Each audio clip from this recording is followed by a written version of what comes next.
Hi guys, welcome to my channel. మనం ఈ ఛానల్లో ఆల్ క్లాసెస్ సంబంధించి ఇంగ్లీష్ లెసన్స్ అన్నిటిని తెలుగులో ఎక్స్ప్లెయిన్ చేసుకుంటూ ఉన్నాం కదా. సో అందులో భాగంగా ఈరోజు ఇంటర్మీడియట్ ఇంగ్లీష్ టెక్స్ట్ బుక్లోని 5th చాప్టర్ ద అడ్వెంచర్, దీన్ని తెలుగులో ఎక్స్ప్లెయిన్ చేసుకుందాం బై జయంత్ నర్లికర్. సో ఇదొక సైన్స్ ఫిక్షన్ స్టోరీ అనమాట. అంటే సైన్స్లో ఈ ఫిజిక్స్ పార్ట్ని అండ్ హిస్టరీని రెండింటిని మిక్స్ చేసి ఉండేటువంటి ఒక సైన్స్ ఫిక్షన్ స్టోరీ ఇది. అంటే ఈ ఈ ఇందులో ఒక క్యారెక్టర్ ఉంటారు, ప్రొఫెసర్ గైటోండే అని ఒక వ్యక్తి. సో ఆయన ఏం చేస్తాడంటే, ఒక యాక్సిడెంట్ తర్వాత ఆయన ఓ డిఫరెంట్ వరల్డ్లోకి వెళ్తారనమాట, ప్యారలల్ వరల్డ్. అంటే మన ఇంకొక ప్రపంచంలోకి వెళ్తారు. ఆ ప్రపంచంలో ఎలా ఉంటుందంటే, ఈ బ్యాటిల్ ఆఫ్ పానిపట్టు యుద్ధంలో యాక్చువల్లీ మరాఠాస్ ఓడిపోయారు రియల్ అంటే హిస్టరీలో. కానీ ఈ మరాఠాస్ గెలుస్తారనమాట, మరాఠా యోధులు పానిపట్లో గెలుస్తారు. మన ఇండియా బ్రిటిష్ రూల్లో ఉంది కదా, ఈయన చూసినటువంటి ప్రపంచంలో బ్రిటిష్ వాళ్ళు ఉండరనమాట మన ఇండియాలో సంబంధించి. అంటే బ్రిటిష్ కంట్రోల్లోకి మన ఇండియా వచ్చిండదు. అటువంటి ఒక థింగ్ ఎలా జరిగింది, ఆ ఫిజిక్స్ అండ్ హిస్టరీని మిక్స్ చేసి ఉన్నటువంటి స్టోరీ ఇది. చాలా ఇంట్రెస్టింగ్గా ఉంటుంది, ద అడ్వెంచర్. సో స్టార్ట్ చేద్దాం లేట్ చేయకుండా. Notice these expressions in the text, infer their meaning from the context. So కొన్ని ఎక్స్ప్రెషన్స్ ఉన్నాయి ఇక్కడ, కొన్ని వర్డ్స్ ఉన్నాయి, వాటి యొక్క మీనింగ్స్ చూద్దాం. బ్లో బై బ్లో అకౌంట్ అంటే ఏంటంటే డీటెయిల్డ్ లేదా స్టెప్ బై స్టెప్ అకౌంట్ అనమాట. అంటే ఒక దాని గురించి జరిగినటువంటి ఒక ఈవెంట్ గురించి డీటెయిల్డ్గా స్టెప్ బై స్టెప్గా చెప్తే దాన్ని బ్లో బై బ్లో అకౌంట్ అని పిలుస్తారు. నెక్స్ట్ మొరల్ బూస్టర్ అంటే సంథింగ్ దట్ ఇంక్రీజెస్ కాన్ఫిడెన్స్. మనలో కాన్ఫిడెన్స్ని కానీ కరేజ్ని కానీ ఎంతూజియాజంని పెంచేటువంటి ఒక విషయంని మొరల్ బూస్టర్స్ అంటాం. నెక్స్ట్ రిలిగేటెడ్ టు అంటే డిమోషన్ అనమాట. ఒక ఉన్నత స్థానం నుంచి కింది స్థానానికి, అంటే ప్రమోషన్ చేయకోకుండా డిమోషన్ చేస్తే, వాళ్ళ యొక్క పదవిని తగ్గించేస్తే, లో లెవెల్కి పంపిస్తే దాన్ని రిలిగేటెడ్ టు అంటాం, ఒక వ్యక్తిని కావచ్చు అట్లా. పొలిటికల్ యాక్యుమెన్ అంటే ఈ పొలిటికల్ సిచ్యువేషన్స్ ఏమైనా ఉంటాయి అంటే రాజకీయ పరిస్థితులు ఉంటాయి కదా, కొన్ని ఇబ్బందికర పరిస్థితులు, వాటిని అర్థం చేసుకునే ఎబిలిటీని పొలిటికల్ యాక్యుమెన్ అంటాం అనమాట. రాజకీయ పరిస్థితులన్నింటినీ అర్థం చేసుకునే క్యారెక్టర్ని పొలిటికల్ యాక్యుమెన్ అంటాం, అంటే రాజకీయ చతురత అనమాట. నెక్స్ట్ డిఫాక్టో అంటే ఎగ్జిస్టింగ్ ఇన్ ఫ్యాక్ట్ అని అర్థం. ఎగ్జిస్టింగ్ ఇన్ ఫ్యాక్ట్ అంటే నిజానికి ఉన్నవి, అంటే అఫీషియల్గా రికగ్నైజ్ చేయకపోయినా, అఫీషియల్గా గుర్తించకపోయినా, అంటే అఫీషియల్గా గుర్తించకపోయినా అవి ఎగ్జిస్ట్ అయి ఉంటాయి వరల్డ్లో, వాటిని డిఫాక్టో అంటాం. ఫర్ ఎగ్జాంపుల్, ఎవరు ఎలక్షన్స్ జరపకపోయినా ఒక సమూహానికి ఒక నాయకుడు ఉంటాడు కదా, వాళ్ళ ఎవరు అంటే ఫార్మల్ ఎలక్షన్స్ జరగకపోయినా ఒక ఏరియాకి ఒక లీడర్ ఉంటాడు. సో అఫీషియల్గా రికగ్నైజ్ చేయకపోయినా అక్కడ ఉంటాడనమాట. అటువంటి వాటిని డిఫాక్టో అని అంటే ఎగ్జాంపుల్గా చెప్తా ఉంటాయి, ఎగ్జిస్టింగ్ ఇన్ ఫ్యాక్ట్ అని. నెక్స్ట్ ఆస్ట్యూట్ అంటే క్లెవర్ అని అర్థం. ఈ చాలా తెలివైన వ్యక్తి, అంటే ఏదైనా కొన్ని సిచ్యువేషన్స్ని చాలా వైజ్గా అర్థం చేసుకునేటువంటి ఆ క్యారెక్టర్ని ఆస్ట్యూట్ అని పిలుస్తాము. నెక్స్ట్ డాక్టర్డ్ అకౌంట్స్ అంటే మ్యానిపులేటెడ్ అకౌంట్స్ అని అర్థం. అంటే ఉన్నటువంటి డీటెయిల్స్ని ఏదైనా చేంజెస్ చేసి ఉంటారు కదా, మార్చి ఉంటారు, అటువంటి అకౌంట్స్ని డాక్టర్డ్ అకౌంట్స్ అని పిలుస్తాం. నెక్స్ట్ గేవ్ వెంట్ టు అంటే స్ట్రాంగ్ ఫీలింగ్స్ లేదా మన ఎమోషన్స్ను ఓపెన్గా ఎక్స్ప్రెస్ చేయడాన్ని గేవ్ వెంట్ టు అంటాం. అంటే సీక్రెట్గా కాకుండా అందరి ముందు ఓపెన్గా మన స్ట్రాంగ్ ఎమోషన్స్ని ఫీలింగ్స్ని ఎక్స్ప్రెస్ చేస్తే దాన్ని గేవ్ వెంట్ టు అంటూ ఉంటాం. అవన్నీ ఈ లెసన్లో వస్తాయన్నమాట. సో స్టార్ట్ చేద్దాం ఇంకా. The Jijamata express spread along the Pune Bombay route considerably faster than the Deccan queen. So Jijamata express అనే ట్రైన్ చాలా ఫాస్ట్గా వెళ్తూ ఉందన్నమాట. ఈ పూణే బాంబే రూట్లో వెళ్తూ ఉంది, అది పూణే నుంచి బాంబే ఆ రూట్లో. Considerably faster than the Deccan Queen అనేటువంటి ఇంకొక ట్రైన్ ఈ ట్రైన్ కంటే ఫాస్ట్గా వెళ్తూ ఉందన్నమాట జీజామాత ఎక్స్ప్రెస్. సో కంపారిజన్ చేస్తూ ఉన్నారు, ఈ డెక్కన్ క్వీన్ అనేటువంటి ట్రైన్ కంటే ఫాస్ట్గా జీజామాత ఎక్స్ప్రెస్ వెళ్తూ ఉంది అని. There were no industrial townships అవుట్ సైడ్ పూణే. సో పూణే బయట అంటే పూణే అవుట్స్కట్స్లో ఎటువంటి ఇండస్ట్రియల్ టౌన్షిప్స్ లేవు, అంటే ఫ్యాక్టరీ ఏరియాలు, ఇండస్ట్రీస్ ఉండేటువంటి ఏరియాస్ లేవన్నమాట. The first stop Lonavala came in 40 minutes. So Pune నుంచి బయలుదేరినప్పుడు ఫస్ట్ స్టాప్ వచ్చేసి ఈ లోనావాలా అనేటువంటి స్టేషను అది 40 మినిట్స్లో వచ్చింది. The ghat section that followed was no different from what he knew. So ఆ రూట్ అంతా ఘాట్ సెక్షన్ అనమాట. ఎక్కువ ఈ మలుపులు అన్నీ ఉంటాయి కదా, ఘాట్ ఏరియాస్ అంటే హిల్లీ రీజన్స్ అనమాట. ఈ కొండ ప్రాంతాలు వాటిని ఘాట్ ఏరియాస్ అంటూ ఉంటాం. అది అతను ఆల్రెడీ చూశాడు. So it was no different from what he knew. తనకు తెలిసిన దారే అదంతా. The train stopped at Karjat only briefly and went on at even greater speed. So Karjat అనేటువంటి స్టేషన్లో కాసేపు జస్ట్ అలా ఆగింది అంతే. ఓన్లీ బ్రీఫ్లీ అంటే జస్ట్ ఒక 1 మినిట్ 2 మినిట్స్ ఆగి ఇంకా చాలా ఫాస్ట్గా బయలుదేరింది. ఆ జీజామాత ఎక్స్ప్రెస్ వెళ్తూ ఉంది. It road through Kalyan. Kalyan అనేది ఒక రైల్వే స్టేషన్ అనమాట, ఒక ఊరు ముంబైలో, మహారాష్ట్రలో. సో ఈ కళ్యాణ్ స్టేషన్ నుంచి ఆ కళ్యాణ్ స్టేషన్లో చాలా ఫాస్ట్గా వెళ్తూ ఉంది, పెద్ద సౌండ్ చేసుకుంటూ ఆ train, Jijamata express train.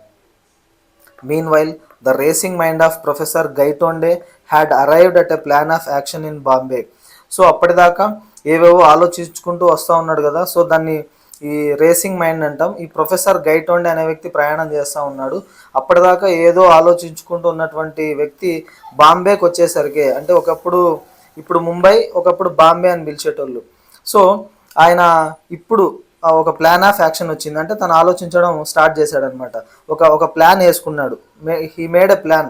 Bombay చేరుకున్నాడు కదా, ఏం చేయాలి ఇప్పుడు బాంబేలో అని చెప్పేసి ఒక డెసిషన్ తీసుకున్నాడు. Indeed as a historian he felt he should have thought of it sooner.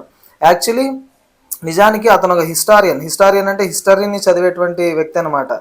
A person who studies or writes about history, ఆ వ్యక్తిని హిస్టారియన్ అంటాం. సో ఈ హిస్టారియన్ ఇంతకు ముందే థింక్ చేసి ఉండాలి, అంటే ఏం డెసిషన్ తీసుకోవాలా, బాంబేలో ఏం చేయాలన్న విషయం ముందే డెసిషన్ తీసుకొని ఉండాలి. He would go to a big library and browse through history books. So ఏం చేద్దాం అనుకున్నాడంటే ఆ ముంబైలో ఒక పెద్ద లైబ్రరీకి వెళ్ళి బాంబేలో కొన్ని హిస్టరీ బుక్స్ని చదువుదాం అనుకున్నాడు. బ్రౌజ్ త్రూ అంటే జస్ట్ అట్లా చూడడం అనమాట, అంటే వితౌట్ స్టడీయింగ్ డీప్లీ, పూర్తిగా చదువుకోకుండా డీప్గా ఏదో పైన చూసేదాన్ని బ్రౌజింగ్ అంటాం. సో అట్లా చూద్దామని చెప్పి అనుకున్నాడు. That was the షూరెస్ట్ way of finding out how the present state of affairs was reached. So ఈ హిస్టరీ బుక్స్ అంటే చదివితే కరెంట్ సిచ్యువేషన్ గురించి అర్థమవుతుంది అనమాట. అక్కడ ప్రజెంట్ స్టేట్ ఆఫ్ అఫైర్స్ అంటే అక్కడ ఉన్నటువంటి ప్రజెంట్ కండిషన్, ప్రజెంట్ సిచ్యువేషన్స్ అర్థమవుతాయి తనకు. He also planned eventually to return to Pune and have a long talk with Rajendra Deshpande who would surely help him understand what had happened. So ఏం జరిగిందో అతను తెలుసుకోవాలనుకుంటున్నాడు. So ఈ ముంబైలో తను హిస్టరీ బుక్స్ ఇవన్నీ చదివి ట్రై చేసిన తర్వాత, అంటే సంథింగ్ ఒక విషయం జరిగి ఉంటుంది, అది తర్వాత చెప్తాం. సో సంథింగ్ ఏదో జరిగింది, ఏం జరిగిందో తెలియాలంటే హిస్టరీ బుక్స్ చదవాలి తను. దాని తర్వాత ముంబైలో హిస్టరీ బుక్స్ చదివి ఆ లైబ్రరీలో ఇంకొన్ని ప్రదేశాలు తిరిగిన తర్వాత పూణేకి రిటర్న్ వెళ్ళి అక్కడ రాజేంద్ర దేశపాండే అనే వ్యక్తితో కలిసి మాట్లాడితే ఆయనకి ఇంకా కొన్ని క్లారిటీ వస్తుంది, పూర్తిగా అర్థం చేసుకోగలుగుతాడని అనుకున్నాడు. Who would surely help him understand what had happened. So ఏం జరిగిందో తెలుసుకోవడంలో రాజేంద్ర దేశపాండే హెల్ప్ చేయగలుగుతాడు అని. That is assuming that in this world there existed someone called Rajendra Deshpande. So ఈ ప్రపంచంలో కూడా అతను ఇప్పుడు న్యూ వరల్డ్లోకి ఎంటర్ అయ్యాడు అనమాట. ఒక ప్యారలల్ వరల్డ్లో యాక్సిడెంట్ అయిందని చెప్పాం కదా. సో ఒక యాక్సిడెంట్ తర్వాత తనకి గతం గుర్తులేదు, అంతా కొత్తగా అనిపిస్తూ ఉంది, న్యూ వరల్డ్లో ఉన్నాడు. సో తన ఫ్రెండ్ రాజేంద్ర దేశపాండే ఉన్నాడని చెప్పేసి, బట్ ఈ వరల్డ్లో కూడా, అంటే తను వచ్చిన కొత్త ప్రపంచంలో కూడా ఇన్ దిస్ వరల్డ్ ఆల్సో ఎవరో ఒకరు రాజేంద్ర దేశపాండే అనే వ్యక్తి ఉంటాడు అని చెప్పేసి అనుకుంటా ఉన్నాడు. He assuming that. The train stop beyond the long tunnel. So ఒక పెద్ద టన్నెల్ వచ్చింది. ఆ తర్వాత ఆ టన్నెల్ దాటినాక ట్రైన్ ఆగిందనమాట. It was a small station called Sarhad. అది ఒక చిన్న స్టేషన్లో ఆగింది, సర్హద్ అనేటువంటి station. And Anglo Indian in uniform went through the train checking permits. అక్కడ ఒక ఆంగ్లో ఇండియన్ వస్తూ ఉన్నాడు, అంటే బ్రిటిష్ వ్యక్తి అనమాట, ఇండియన్. వాళ్ళు అంటే రెండు ఏమంటాం వాటిని, సిటిజన్షిప్స్ రెండు ఉన్నాయి, అంటే బ్రిటన్కి చెందినటువంటి వ్యక్తి అండ్ ఇండియన్. సో బ్రిటన్లో పుట్టి ఇండియాలో పెరుగుతూ ఉండొచ్చు, అటువంటి వ్యక్తుల్ని ఆంగ్లో ఇండియన్స్ అంటాం. అతను ఒక యూనిఫామ్ వేసుకొని వచ్చేసి ట్రైన్లో పర్మిషన్స్ చెక్ చేస్తూ ఉన్నాడు అనమాట. అప్పుడు ట్రావెలింగ్కి కూడా పర్మిషన్స్ ఉండేవి, మేబీ టికెట్స్ లేకుంటే పర్మిషన్స్ ఇట్లాంటివి. సో అవి చెక్ చేయడానికి ఒక యూనిఫామ్ వేసుకున్నటువంటి ఆంగ్లో ఇండియన్ వచ్చాడు. This is where the British Raj begins. You are going for the first time I presume, Khan Sahib asked. So తన తోటి ప్యాసింజర్ అనమాట, పక్కనే ఉన్నటువంటి ఖాన్ సాహిబ్ అన్నాడు, నువ్వు ఫస్ట్ టైం వస్తున్నట్టున్నావు కదా, ఇక్కడ నుంచే బ్రిటిష్ రాజ్ స్టార్ట్ అవుతుంది, అంటే మొత్తం బ్రిటిష్ ఏరియా అనమాట, బ్రిటిష్ రాజ్ అంటే బ్రిటిష్ ఏరియా, ఇక్కడ నుంచి స్టార్ట్ అవుతుంది అని చెప్పాడు. అక్కడంతా బ్రిటిష్ వాళ్ళు రూల్ చేస్తూ ఉన్నారనమాట అదొక ఏరియాని. సో ఇక్కడ నుంచి బ్రిటిష్ రాజ్యం, బ్రిటిష్ ప్లేస్ మొత్తం స్టార్ట్ అవుతుంది అని చెప్పి ఈ ఖాన్ సాహిబ్ అనేటువంటి తోటి ప్రయాణికుడు చెప్పాడు. యాక్చువల్లీ తను అంతకుముందు చూసినటువంటి వరల్డ్లో ఈ బ్రిటిష్ రూల్ మొత్తం ఎండ్ అయిపోయింది, అంటే మన ప్రజెంట్ వరల్డ్ అనమాట. 1947లోనే మనకి స్వాతంత్రం ఇచ్చిన తర్వాత బ్రిటిష్ రూల్ ఎండ్ అయిపోయింది కదా. కానీ ఈయన ఈ గైటోండే, ప్రొఫెసర్ గైటోండే ఎంటర్ అవుతున్నటువంటి వరల్డ్లో బ్రిటిష్ రాజు ఇంకా కనిపించింది ఒక ఏరియాలో. సో ఆయన సర్ప్రైజ్ అవుతూ ఉన్నాడు, ఇంకా బ్రిటిష్ వాళ్ళు అక్కడనే ఉన్నారనమాట, ఆ ఏరియాలో ఇంకా బ్రిటిష్ వాళ్ళు ఉన్నారు. సో తనకు అంతకుముందు తెలిసినటువంటి ప్రపంచంలో బ్రిటిష్ సామ్రాజ్యం అస్సలు లేదు కదా మనకు తెలిసినటువంటి రియల్ వరల్డ్లో. సో ఈయనకి యాక్సిడెంట్ తర్వాత గుర్తొచ్చి, అంటే యాక్సిడెంట్ తర్వాత తను చూస్తున్న ప్రపంచంలో ఈ బ్రిటిష్ వాళ్ళు ఇంకా ఉన్నారనమాట ఒక పర్టికులర్ ఏరియాలో. సో అక్కడ నుంచి ఆ బ్రిటిష్ రాజ్ స్టార్ట్ అవుతుంది ఆ స్టేషన్ నుంచి, సర్హద్ అనే స్టేషన్ నుంచి అని చెప్పి ఖాన్ సాహిబ్ అన్నాడనమాట. Yes, the reply was factually correct. అవును, ఫస్ట్ టైం ప్రయాణం చేస్తున్నావు అని చెప్పి అడిగాడు కదా, అవునని చెప్పాడు ఈ ప్రొఫెసర్ గైటోండే ఆ ఖాన్ సాహిబ్కి. ఆ రిప్లై నిజానికి కరెక్టే అనమాట, ఫస్ట్ టైం వస్తున్నాడు. Gangadhar Pant had not been to this Bombay before.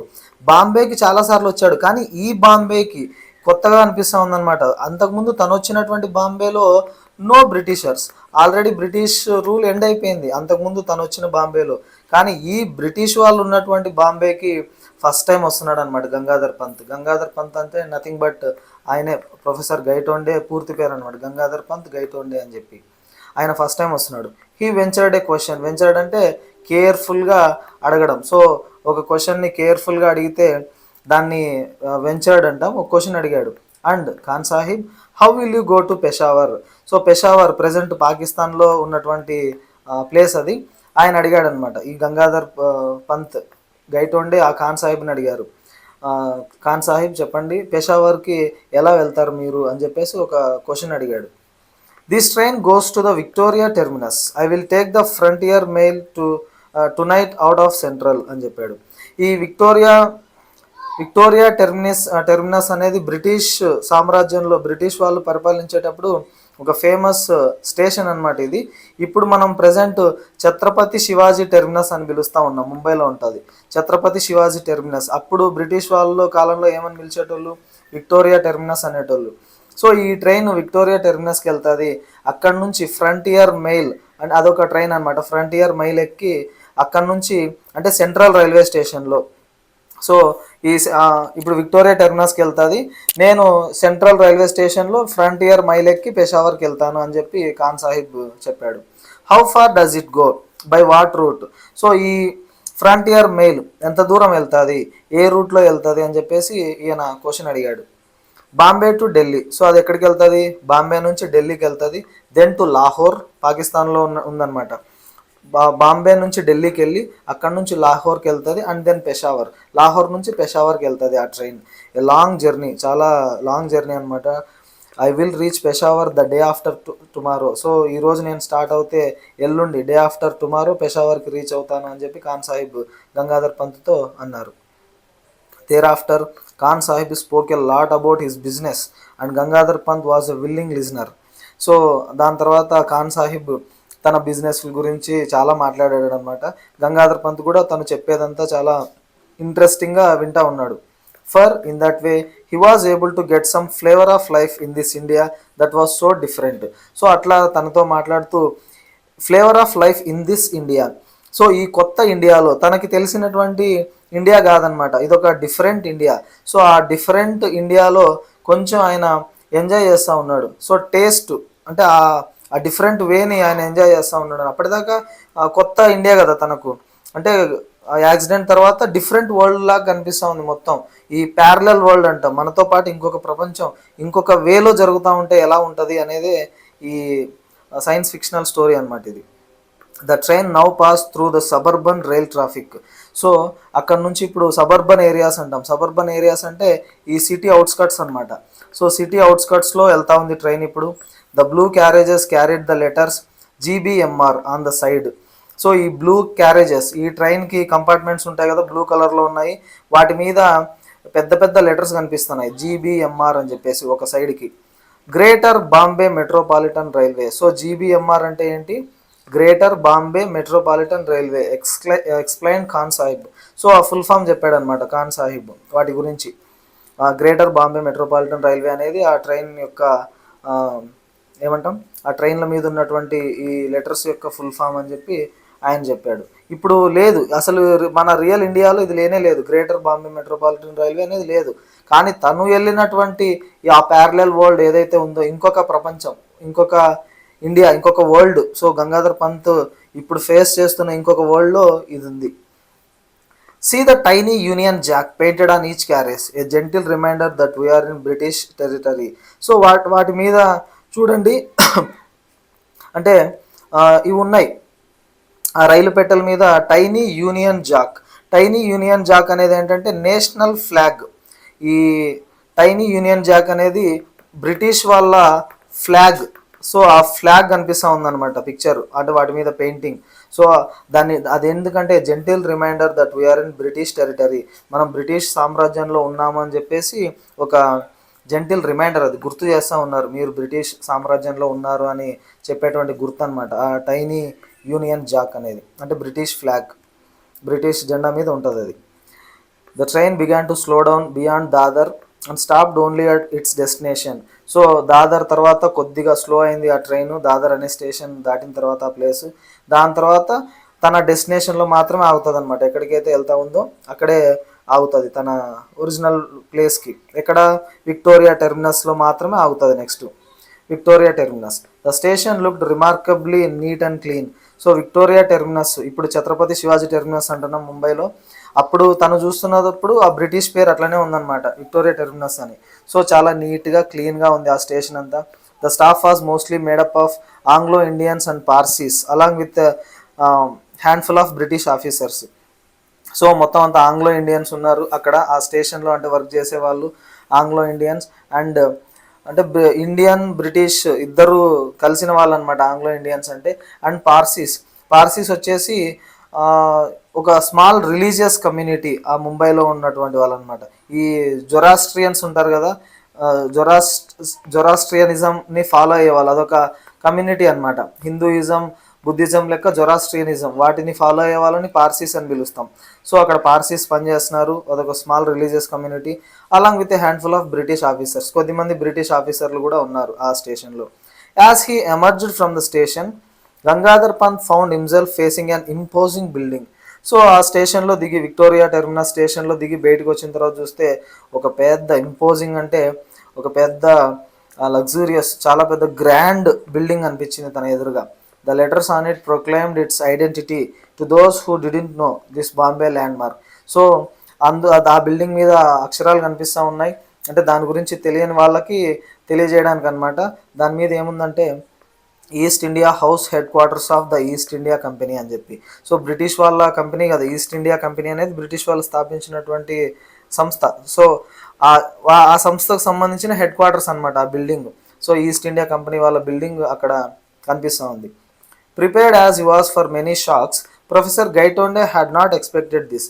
So ఎన్నో షాకులు తిన్నాడు ఇప్పుడు. తను ఉన్నప్పుడు నార్మల్ ఇండియాలో ఉన్నాడు, ఆ యాక్సిడెంట్ అయిన తర్వాత తన మైండ్ మారిపోయింది, ప్యారలల్ వరల్డ్లోకి ఎంటర్ అయిపోయినాడు, ఇంకొక డిఫరెంట్ వరల్డ్లోకి.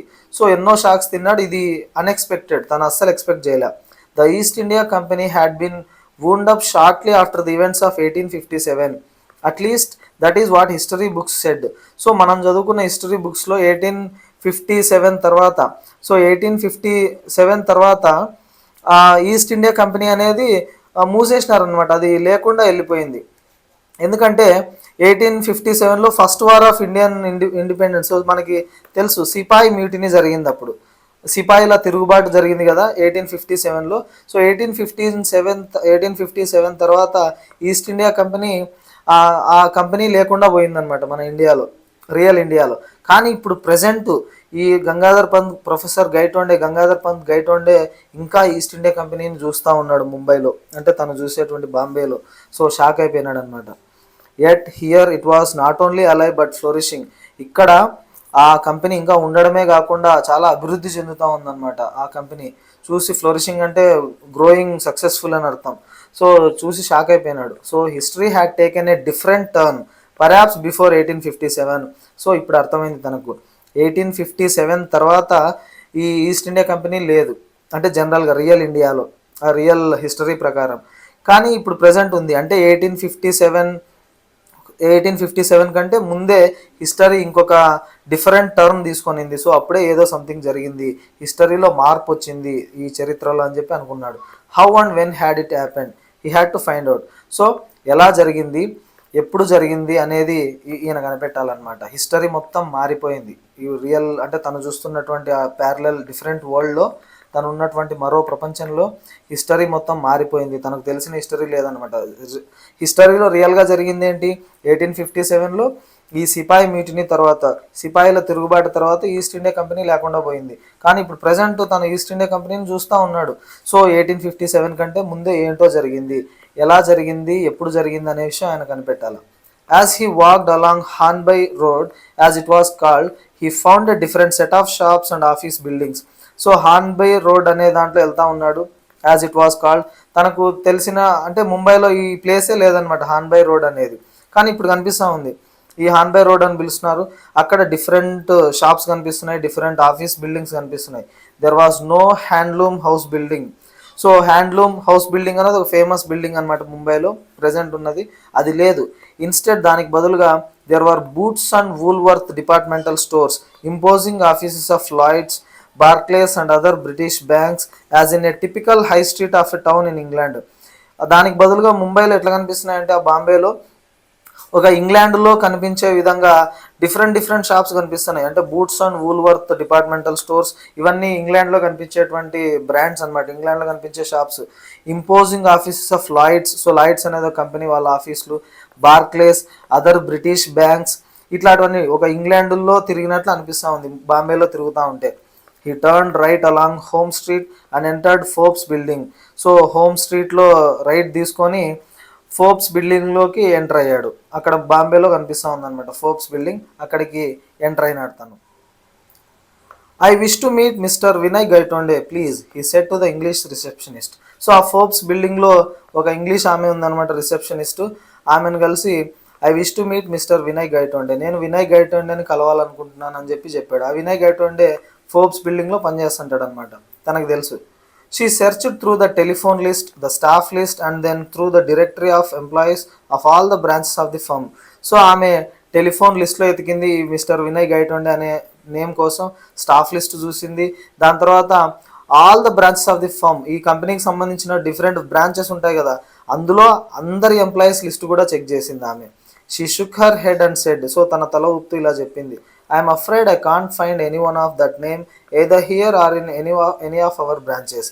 సో ఈ పేరుతో మిస్టర్ వినయ్ గైటోండే అనే పేరుతో ఎటువంటి ఎంప్లాయీ లేరు, ఈ బ్రాంచ్లో లేరు అండ్ మా డిఫరెంట్ బ్రాంచెస్లో కూడా లేరు.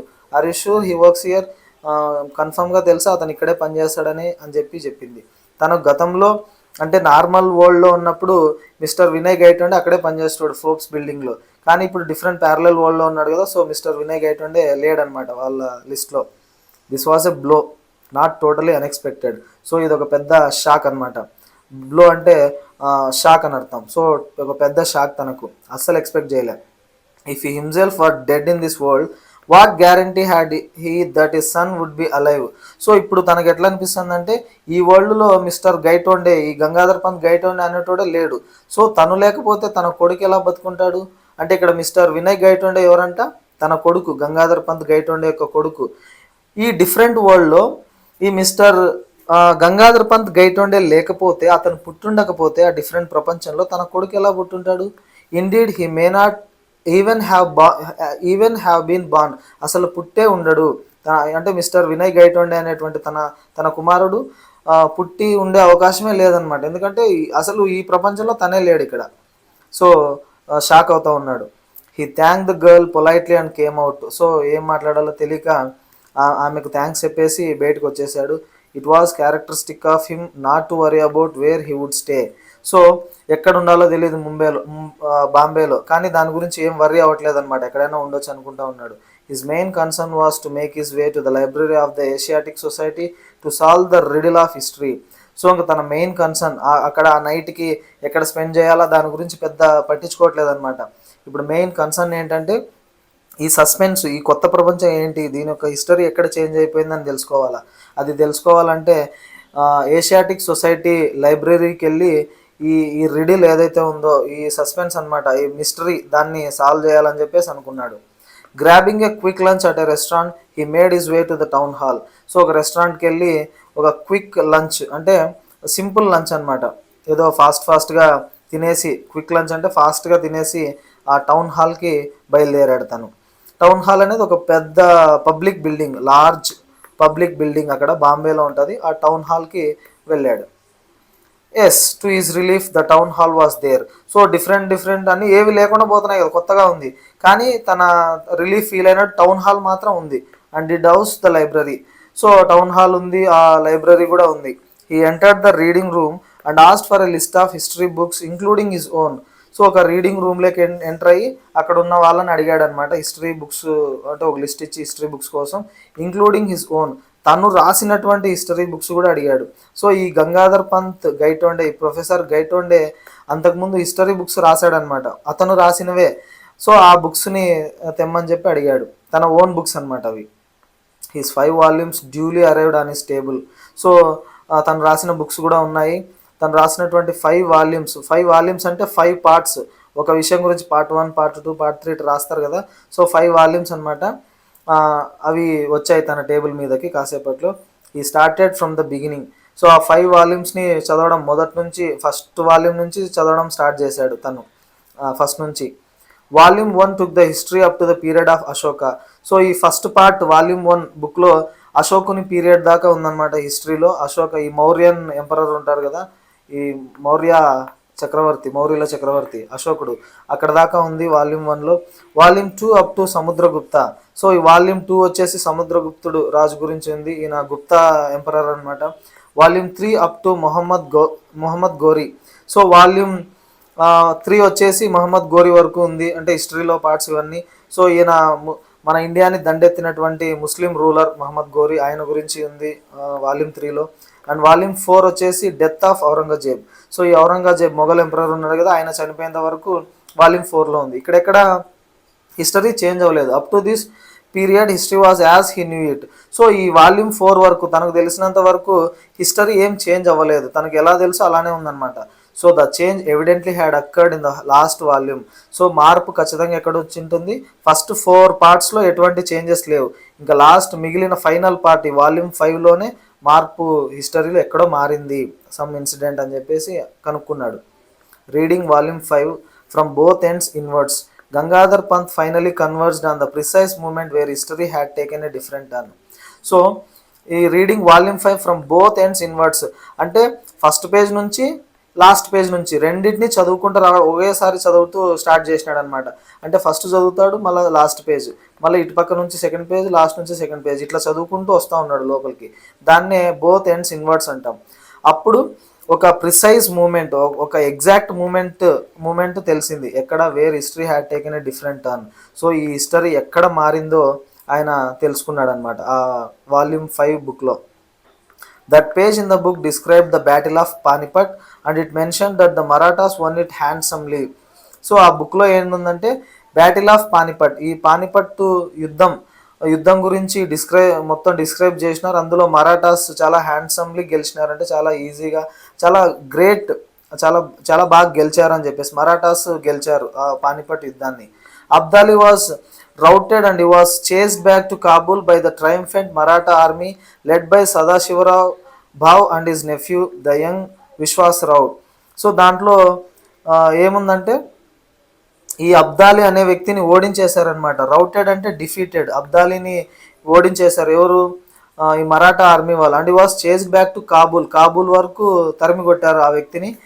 by the triumphant Maratha army led by Sadashivarao Bhau and his nephew the young Vishwas Rao. So ఈ మరాఠా ఆర్మీ వాళ్ళు తరిమి కొట్టారనమాట. వీటికి లీడర్స్ ఎవరంటే సదాశివరావు భావ్ అనేటువంటి వ్యక్తి అండ్ తన యొక్క nephew the young Vishwasa Rao. So వాళ్ళిద్దరూ కలిసి ఈ అబ్దాలీని ఓడించి కాబూల్ దాకా తరిమి కొట్టారు అని ఆ బుక్లో ఉంది. The book did not go in to A blow by blow account of the battle it self. కానీ ఆ యుద్ధం గురించి ఎవ్రీ డీటెయిల్ అనమాట. బ్లో బై బ్లో అకౌంట్ అంటే ఏంటి, ఈచ్ అండ్ ఎవ్రీ డీటెయిల్స్ దాంట్లో లేవు వాటి గురించి. Rather it elaborated in detail it's consequences for the power struggle in India. కానీ దానికి బదులుగా ఎవ్రీ డీటెయిల్ అంటే ప్రతి చిన్న చిన్న డీటెయిల్స్తో సహా లేదు.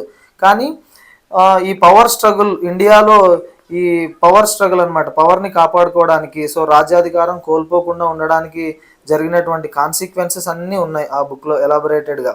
Gangadhar Pant read through the account avidly. So దాన్ని చాలా జాగ్రత్తగా చదువుతూ ఉన్నాడు అనమాట. Great enthusiasm. అవిడ్లీ అంటే గ్రేట్ ఇంట్రెస్ట్తో, చాలా ఇంట్రెస్ట్ పెట్టి చదువుతూ ఉన్నాడు ఆ బుక్ గురించి. The style of writing was unmistakably his. ఆ రాసిన స్టైల్, ఒక్కొక్కరు ఒక్కొక్క స్టైల్లో రాస్తూ ఉంటారు కదా, అది తనదే. సో తను రాసిన బుక్కే అది. At he was reading the account for the first time. కానీ ఫస్ట్ టైం చదువుతూ ఉన్నాడు ఈ డిఫరెంట్ వరల్డ్లో. రాసిందేమో తను, కానీ డిఫరెంట్ వరల్డ్లోకి పోయినాడు కదా, తన బుక్కే తను ఫస్ట్ టైం చదువుతూ ఉన్నాడు. సో విచిత్రంగా జరుగుతూ ఉంది. Their victory in the battle was not only a great moral booster to the Marathas, but it also established their supremacy in northern India. So ఈ మరాఠాలు ఈ బ్యాటిల్ ఆఫ్ పానిపట్లో యుద్ధంలో గెలిచారు కదా, ఆ విక్టరీ, దానివల్ల అదొక గ్రేట్ మొరల్ బూస్టర్ అనమాట. అంటే వాళ్ళ కాన్ఫిడెన్స్ ఇంక్రీజ్ అయ్యింది ఆ యుద్ధం తర్వాత. సో కాన్ఫిడెన్స్ ఇంక్రీజ్ అయిన తర్వాత it also establish there supremacy in northern India. So India నార్త్లో వాళ్ళ యొక్క సుప్రిమసీని, వాళ్ళ యొక్క అంటే చాలా స్ట్రాంగ్ అయినారు అనమాట, పవర్ఫుల్, అంటే చాలా పవర్ఫుల్ అయిపోయారు ఆ యుద్ధం తర్వాత. యుద్ధంలో గెలిచిన వాళ్ళకి రెస్పెక్ట్ ఇస్తారు కదా, so they became very powerful. The east India Company which had been watching these developments from the sidelines got the message and temporarily shelved its expansionist program. So east India company వాళ్ళు observe చేస్తూ ఉన్నారనమాట. From the side lines అంటే quietly అని అర్థం, without participating, just involve అవ్వకుండా ఆ యుద్ధంలో. So అబ్దాలీకి and ఈ మరాఠాస్కి జరుగుతున్న యుద్ధం అది, బ్యాటిల్ ఆఫ్ పానిపట్. అందులో మరాఠాస్ గెలిచినారు, అంటే ఈ డిఫరెంట్ వరల్డ్లో. సో ఈ బ్రిటిష్ వాళ్ళు అబ్జర్వ్ చేస్తున్నారు పక్కన నుంచి, జస్ట్ ఊరికే. అండ్ వాళ్ళకి అర్థమైంది, దే గాట్ ద మెసేజ్, అంటే వార్నింగ్ అర్థం చేసుకున్నారు, ఓహో మరాఠాస్ చాలా పవర్ఫుల్, సో మనం ఇన్వాల్వ్ అవ్వకూడదని చెప్పేసి temporarily shelved its expansionist programme.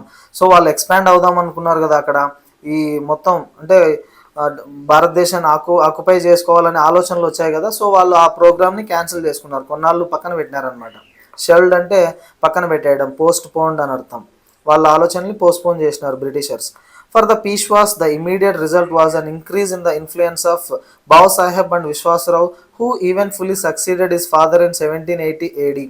So ఈ పీష్వాలు అంటే అక్కడ పరిపాలన చేసేటువంటి మరాఠాలు అనమాట, మరాఠా ఎంపైర్ రూలర్స్ని పీష్వాస్ అని పిలుస్తాం. సో వాళ్ళు చూసింది ఏంటంటే ఈ యుద్ధం తర్వాత ఈ బావ్ సాహెబ్ అండ్ విశ్వాసరావు ఎవరైతే యుద్ధాన్ని గెలిచినారో వాళ్ళు మోర్ పవర్ అండ్ ఇన్ఫ్లుయెన్స్ తీసుకొని వచ్చినారనమాట, ఈ బావ్ సాహెబ్ అండ్ విశ్వాసరావు వాళ్ళిద్దరు. సో దాని తర్వాత succeeded his father in 1780 AD. 1780 ADలో వాళ్ళ నాన్న తర్వాత ఆ అధికారం తీసుకున్నారు.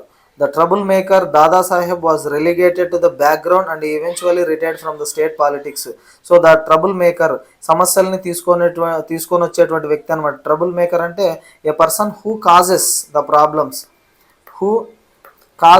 ద ప్రాబ్లమ్స్ని క్రియేట్ చేసేటువంటి వ్యక్తి ఎవరంటే దాదాసాహెబ్. సో ఈ దాదాసాహెబ్ని ఏం చేసినారు వాళ్ళు అధికారంలోకి వచ్చినాక, he was relegated to the background and eventually retired from state politics. So తనని డిమోషన్కి గురి చేసినారనమాట. సో తనకి ఇంపార్టెంట్ పొజిషన్ని తగ్గించేసినారు, తనని లెస్ ఇంపార్టెంట్ పొజిషన్ ఇచ్చినారు. దాని తర్వాత నిదానంగా స్టేట్ పాలిటిక్స్ నుంచి ఆయన తప్పుకున్నాడు లాస్ట్కి. ఈ గవర్నమెంట్కి సంబంధించిన ఈ అఫైర్స్ ఏవైతే ఉంటాయో అందులో ఇన్వాల్వ్ అవ్వడం మానేసినాడు, రిటైర్డ్ అయిపోయినాడు, తను పక్కకు వచ్చేసినాడు. To its dismay the east India company met its match in the new Maratha ruler Vishwasrao. So ఈ డిఫరెంట్, టు ఇట్ డిస్మే అంటే డిసప్పాయింట్మెంట్ అని అర్థం. బ్రిటిష్ వాళ్ళు డిసప్పాయింట్ అయ్యారు, ఎందుకంటే east India company met its match in the new Maratha ruler Vishwasrao అనేటువంటి Maratha ruler స్థానంలో మెట్ its match. So వాళ్ళకు సరిపోయేంత, అంటే ఈస్ట్ ఇండియా కంపెనీ ఎంత పవర్ఫుల్లో విశ్వాసరావు కూడా అంతే పవర్ఫుల్ అయినాడు. సో వాళ్ళ మ్యాచింగ్ ఈక్వల్లీ స్ట్రాంగ్ ఉన్నారనమాట వాళ్ళిద్దరు, east India company and Vishwasrao. So Vishwasrao రూపంలో వాళ్ళకి సరైనటువంటి వ్యక్తి తగిలాడు ఈస్ట్ ఇండియా కంపెనీకి. He and his brother Madhavrao combined political acumen with valour and systematically expanded their influence all over India. So ఈ విశ్వాసరావు మరియు తన బ్రదర్ మాధవరావు వీళ్ళిద్దరూ కలిసి పొలిటికల్ అక్యుమెన్ అంటే వాళ్ళ యొక్క ఈ షార్ప్నెస్ ఇన్ పాలిటిక్స్ అనమాట, రాజకీయ చతురత, ఈ పాలిటిక్స్లో ఉన్నటువంటి స్కిల్, వాళ్ళ యొక్క నాలెడ్జ్ యూజ్ చేసి with valour and systematically expand, with Whaler అంటే ధైర్య సాహసాలు, బ్రేవరీ ఇవన్నీ ఉన్నాయి, ఈ రెండు కలుసుకొని systematically expanded their influence all over India, భారతదేశం మొత్తం వాళ్ళ ఇన్ఫ్లుయెన్స్ని సిస్టమేటిక్గా ఎక్స్పాండ్ చేసినారనమాట. అంటే డిఫరెంట్ వరల్డ్లో జరుగుతుంది ఇదంతా, భారతదేశం మొత్తం ఏకతాటి మీదకి తీసుకొని వచ్చినారు వాళ్ళిద్దరు, Vishwasrao and his brother Madhavrao. The company was reduced to pockets of influence near Bombay, Calcutta and Madras, just like its European rivals the Portuguese and the French. So మనకి తెలుసు కదా, ఈ పోర్చుగీస్ వాళ్ళు, ఫ్రెంచ్ వాళ్ళు కూడా మన భారతదేశాన్ని పరిపాలించారు, కాకపోతే కొన్ని ప్లేసులు మాత్రమే ఉన్నాయి, ఈ గోవా, ఈ పాండిచ్చేరి, ఇట్లా వాటిలో మాత్రమే ఉన్నారు కదా పోర్చుగీస్ అండ్ ఫ్రెంచ్ వాళ్ళు.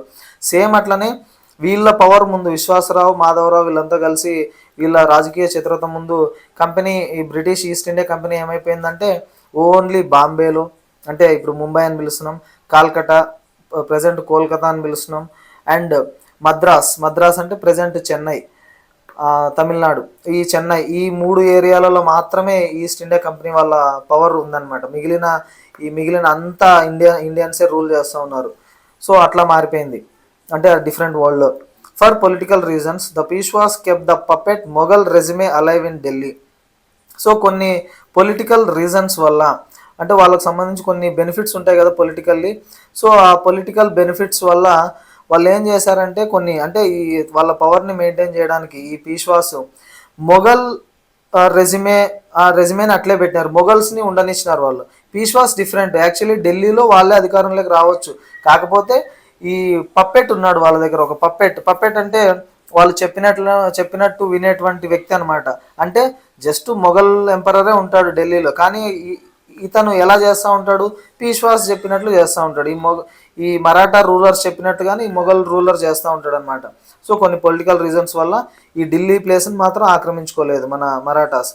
In the 19th century, these de facto rulers from Pune were astute enough to recognize the importance of the technological age dawning in Europe. So 1800s లో, in the 19th century అంటే 1800 ఆ టైంలో Peshwas de facto అంటే original rulers ఎవరు, అక్కడ ఉన్నదేమో మొఘల్ ఎంపరరే, కాకపోతే original ruler ఎవరు, అఫీషియల్గా కాకపోయినా, డిఫాక్టో అంటే అదనమాట, అఫీషియల్గా కాకపోయినా అక్కడ ఉన్న రూలర్స్ ఎవరు, పీష్వాస్. సో వాళ్ళు ఏం చేశారంటే, అంటే ఆ పూణేలో ఉన్నటువంటి ఆ Peshwas they were astute enough to recognise the importance of the technological age dawning in Europe. So యూరప్లో అప్పుడప్పుడే టెక్నాలజికల్ ఏజ్ మొదలవుతూ ఉందన్నమాట, అంటే టెక్నాలజీ పరంగా ఈ మోడర్న్ సైన్స్ ఇండస్ట్రీ అవన్నీ అప్పుడప్పుడే స్టార్ట్ అవుతూ ఉన్నాయి యూరప్లో, వాటి యొక్క ఇంపార్టెన్స్ వీళ్ళు గుర్తించినారు, ఈ పీష్వాస్ గుర్తించారనమాట. They set up their own centres for science and technology. So ఈ సైన్స్ అండ్ టెక్నాలజీ యొక్క ఇంపార్టెన్స్ని గుర్తించి మన ఇండియాలో వాళ్ళు కూడా ఓన్ సెంటర్స్ ఈ సైన్స్ అండ్ టెక్నాలజీని డెవలప్ చేసేవి. Here the east India company saw another opportunity to extend its influence. So ఈ టెక్నాలజీ, సైన్స్ అండ్ టెక్నాలజీ సంబంధించినటువంటి ఓన్ సెంటర్స్ ఉన్నాయి కదా, ఇక్కడ ఈస్ట్ ఇండియా కంపెనీ వాళ్ళు ఇంకొక అవకాశం దొరికింది వాళ్ళ ఇన్ఫ్లుయెన్స్ని ఎక్స్టెండ్ చేసుకోవడానికి. It offered aid and experts. వాళ్ళు ఏం చెప్పారంటే, సరే మీరు పెట్టండి ఈ కంపెనీలు, మేము ఎయిడ్ అంటే హెల్ప్ చేస్తాము అందులో, అండ్ మా ఎక్స్పర్ట్స్ని కూడా పంపిస్తాం మీకు అని చెప్పారు. They were accepted only to make the local centres self sufficient. So అందుకోసం మన ఇండియన్స్ ఈ పీష్వాస్ ఓకే చెప్పారనమాట బ్రిటిషర్స్కి, ఎందుకంటే ఆ లోకల్ సెంటర్స్ సెల్ఫ్ సఫిషియెంట్గా మారుతాయి, అంటే మొత్తం ఎటువంటి ఇబ్బంది లేకుండా ఇండిపెండెంట్గా ఆపరేట్ చేస్తాయి అని చెప్పేసి వాళ్ళు యాక్సెప్ట్ చేశారు ఈ ప్రపోజల్ని. The 20th century brought about further changes inspired by the West. So ఈ 20th centuryలో ఇంకో కొన్ని మార్పులు తీసుకొని వచ్చినాయి, అంటే 1900 ఆ టైంలో ఇంకొన్ని మార్పులు వచ్చినాయి ఈ వెస్టర్న్ కంట్రీస్ నుంచి, అంటే బ్రిటిష్ కంట్రీ నుంచి, ఇంగ్లాండ్ నుంచి. India move towards the democracy. So అప్పటిదాకా రూలర్స్ ఉన్నారు కదా, ఇప్పుడు డెమోక్రసీ సిస్టమ్ వచ్చిందనమాట, ప్రజాస్వామ్యం. By then the Peshwas had lost their enterprise and they were gradually replaced by democratically elected bodies.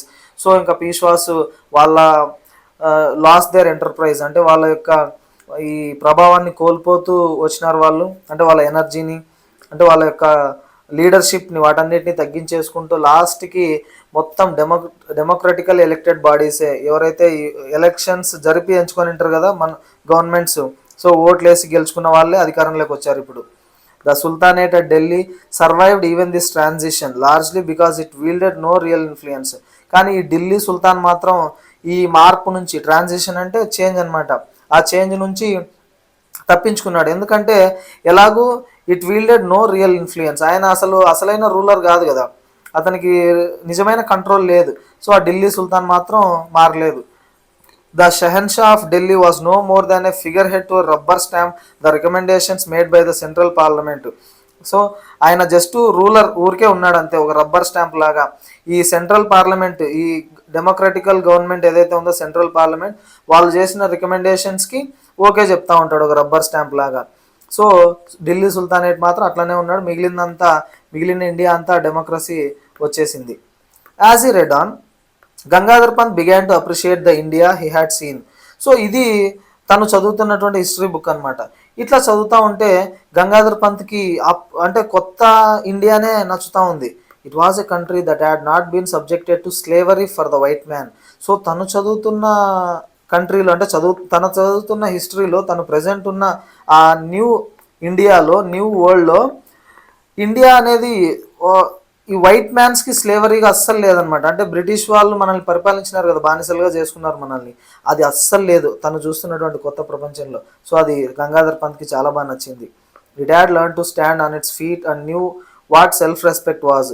So India తన కాళ్ళ మీద తను నిలబడి సెల్ఫ్ రెస్పెక్ట్ అనేది తెలుసుకుందనమాట.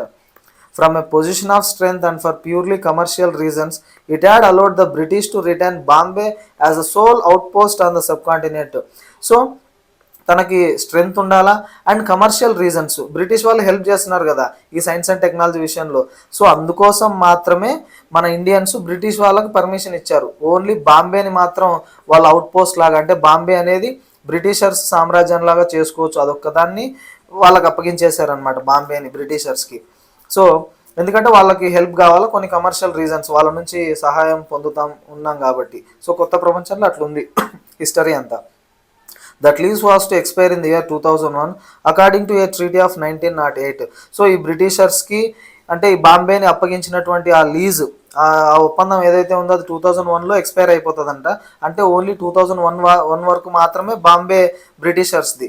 ఏది 1908లో వాళ్ళు చేసుకున్నటువంటి ఒక ఒప్పందం ప్రకారం 2001 వరకు బాంబే వచ్చేసి బ్రిటిషర్స్ది అని ఒక ఒప్పందం చేసుకున్నారు. Gangadhar Pant could not help comparing the country he knew with what he was witnessing around him. So ఇంకా కంపేర్ అస్సలు చేసుకోలేకపోతా ఉన్నాడు తను. డిఫరెన్స్లు చాలా, అంటే డిఫరెంట్ వరల్డ్లో ఉన్నాడు కదా తను. ఇప్పుడు తను ఇప్పుడు అబ్జర్వ్ చేస్తున్నటువంటి విషయాలు, తను ఎక్కడి నుంచి వచ్చినాడు ఆ విషయాలు రెండింటినీ కంపేర్ చేస్తూ ఉన్నాడు. But at the same time he fell that is investigations were incomplete. So same టైంలో తను ఏదైతే ఇన్వెస్టిగేట్ చేస్తున్నాడో, ఏమని హిస్టరీ ఎక్కడ చేంజ్ అయ్యిందో ఆ ఇన్వెస్టిగేట్ చేస్తున్నాడు కదా, అది ఇంకా ఇన్కంప్లీటెడ్గానే ఉంది. How did the Marathas win the battle? జనరల్గా మనకు తెలిసినటువంటి యుద్ధంలో మరాఠాలు ఓడిపోయినారు. ఈ అబ్దాలి చెప్పాం కదా, బ్యాటిల్ ఆఫ్ పానిపట్ యుద్ధంలో మరాఠాస్ ఓడిపోయారు. కానీ ఎలా గెలిచారు అర్థం కాలేదు. To find the answer he must look for accounts of the battle it self. So ఈ ఆన్సర్ తెలుసుకోవాలంటే ఈ బ్యాటిల్ ఆఫ్ పానిపట్ ఏదైతే ఉందో, పానిపట్టు యుద్ధం, దాని గురించి ఏవైనా బుక్స్ ఉంటే అవి చదవాలా, వాటి గురించి క్లియర్గా తెలుసుకోవాలా అని చెప్పి అనుకున్నాడు. He went through the books and journals before him. So తన ముందున్నటువంటి బుక్స్, ఆ పానిపట్ యుద్ధం గురించి కొన్ని జర్నల్స్ అవన్నీ చదవడం స్టార్ట్ చేశాడు. At last among the books he found one that gave him the clue.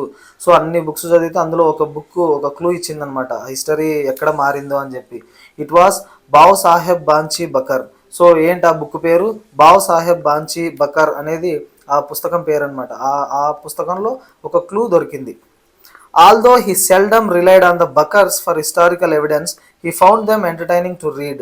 Actually ఈ బకర్స్ని ఆయన పెద్ద పట్టించుకోడు అనమాట. సెల్డమ్ అంటే రేర్లీ అని అర్థం. సో ఈ బకర్స్ని పెద్దగా అతను పట్టించుకోడు. బకర్స్ అనేటివి some types of history books అవి, కానీ అది యాక్యురేట్గా ఉండవు అని చెప్పి ఫీల్ అవుతూ ఉంటాడు అనమాట.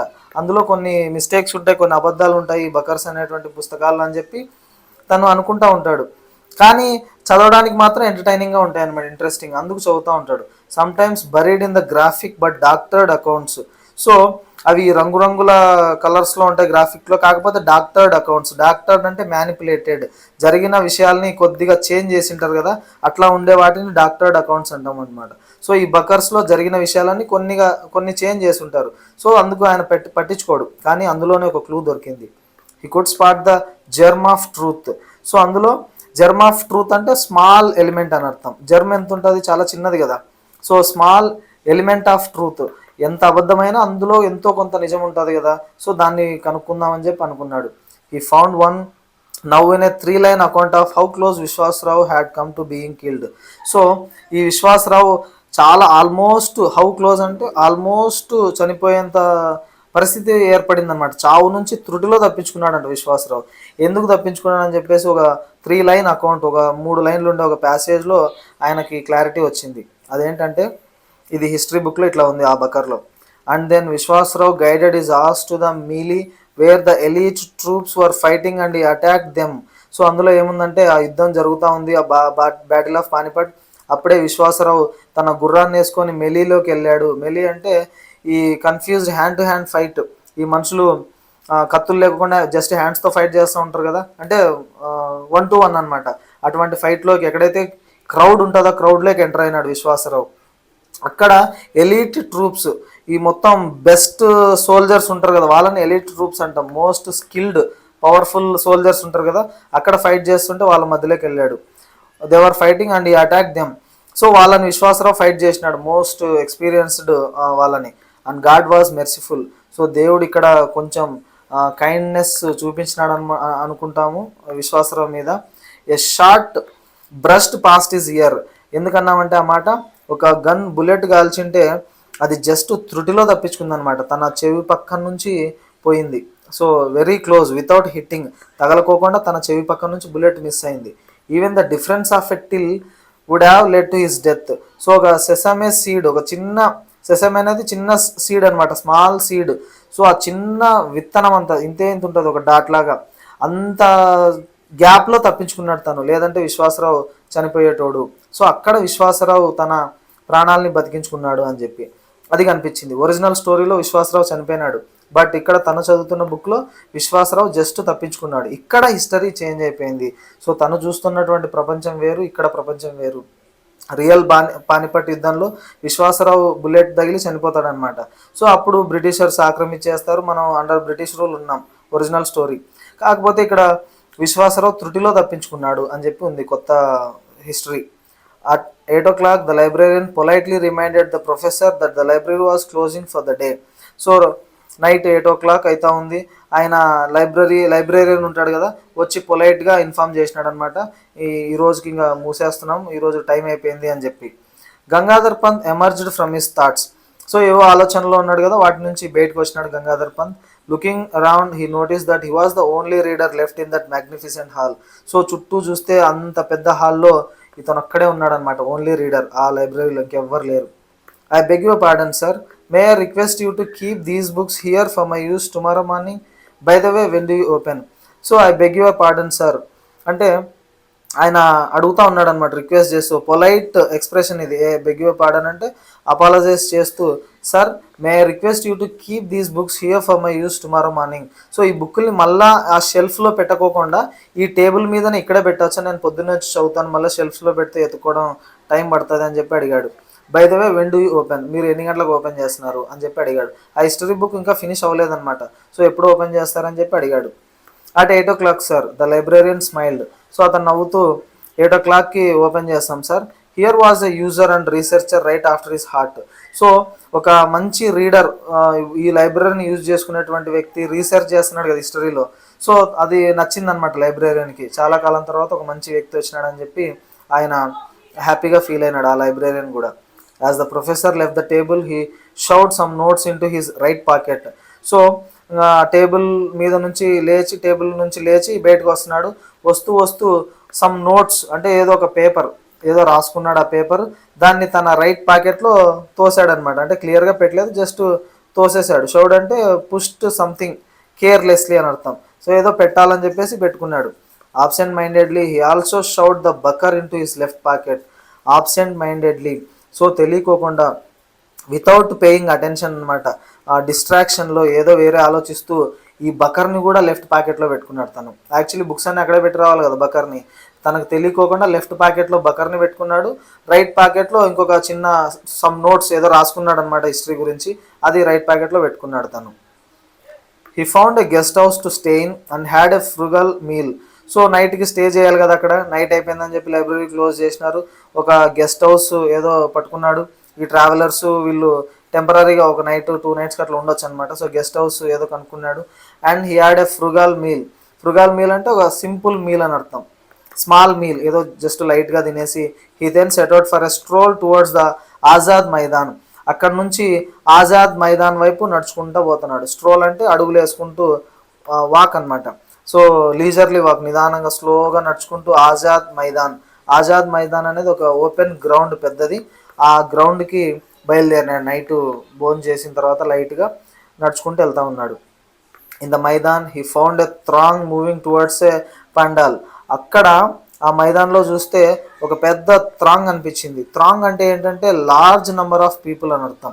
సో ఒక మనుషుల గుంపు అంతా గ్యాదర్ అయి ఉన్నారు ఒక చోట, అది దాన్ని థ్రాంగ్ అంటాం. మొత్తం ఒక జనాల గుంపు సమూహం అక్కడ ఉంది.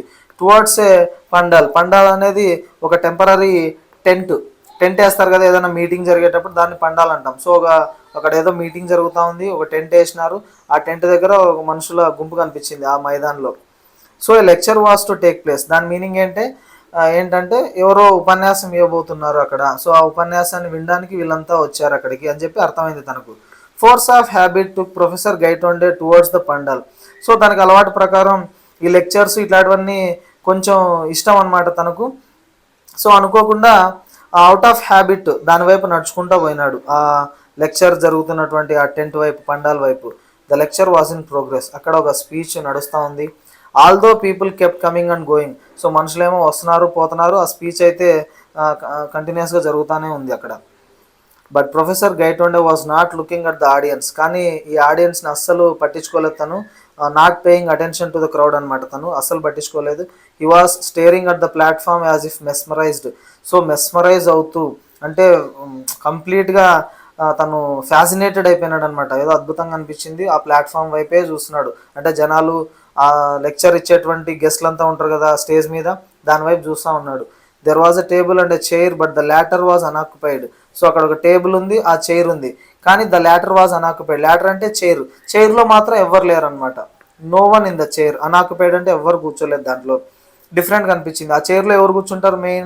ఎవరైతే మెయిన్ గెస్ట్ ఉంటారో, ఆ ఇంపార్టెంట్ గెస్ట్ ఉంటారు కదా, తను మాత్రం ఎవరు లేకుండానే, ఆ ప్రెసిడెన్షియల్ చైర్ అనమాట అది. ఆ సభకు అధ్యక్షుడు ఉంటారు కదా, ఎవరు లేరు, అయినా కూడా స్పీచ్ నడుస్తూ ఉంది. The presidential chair unoccupied.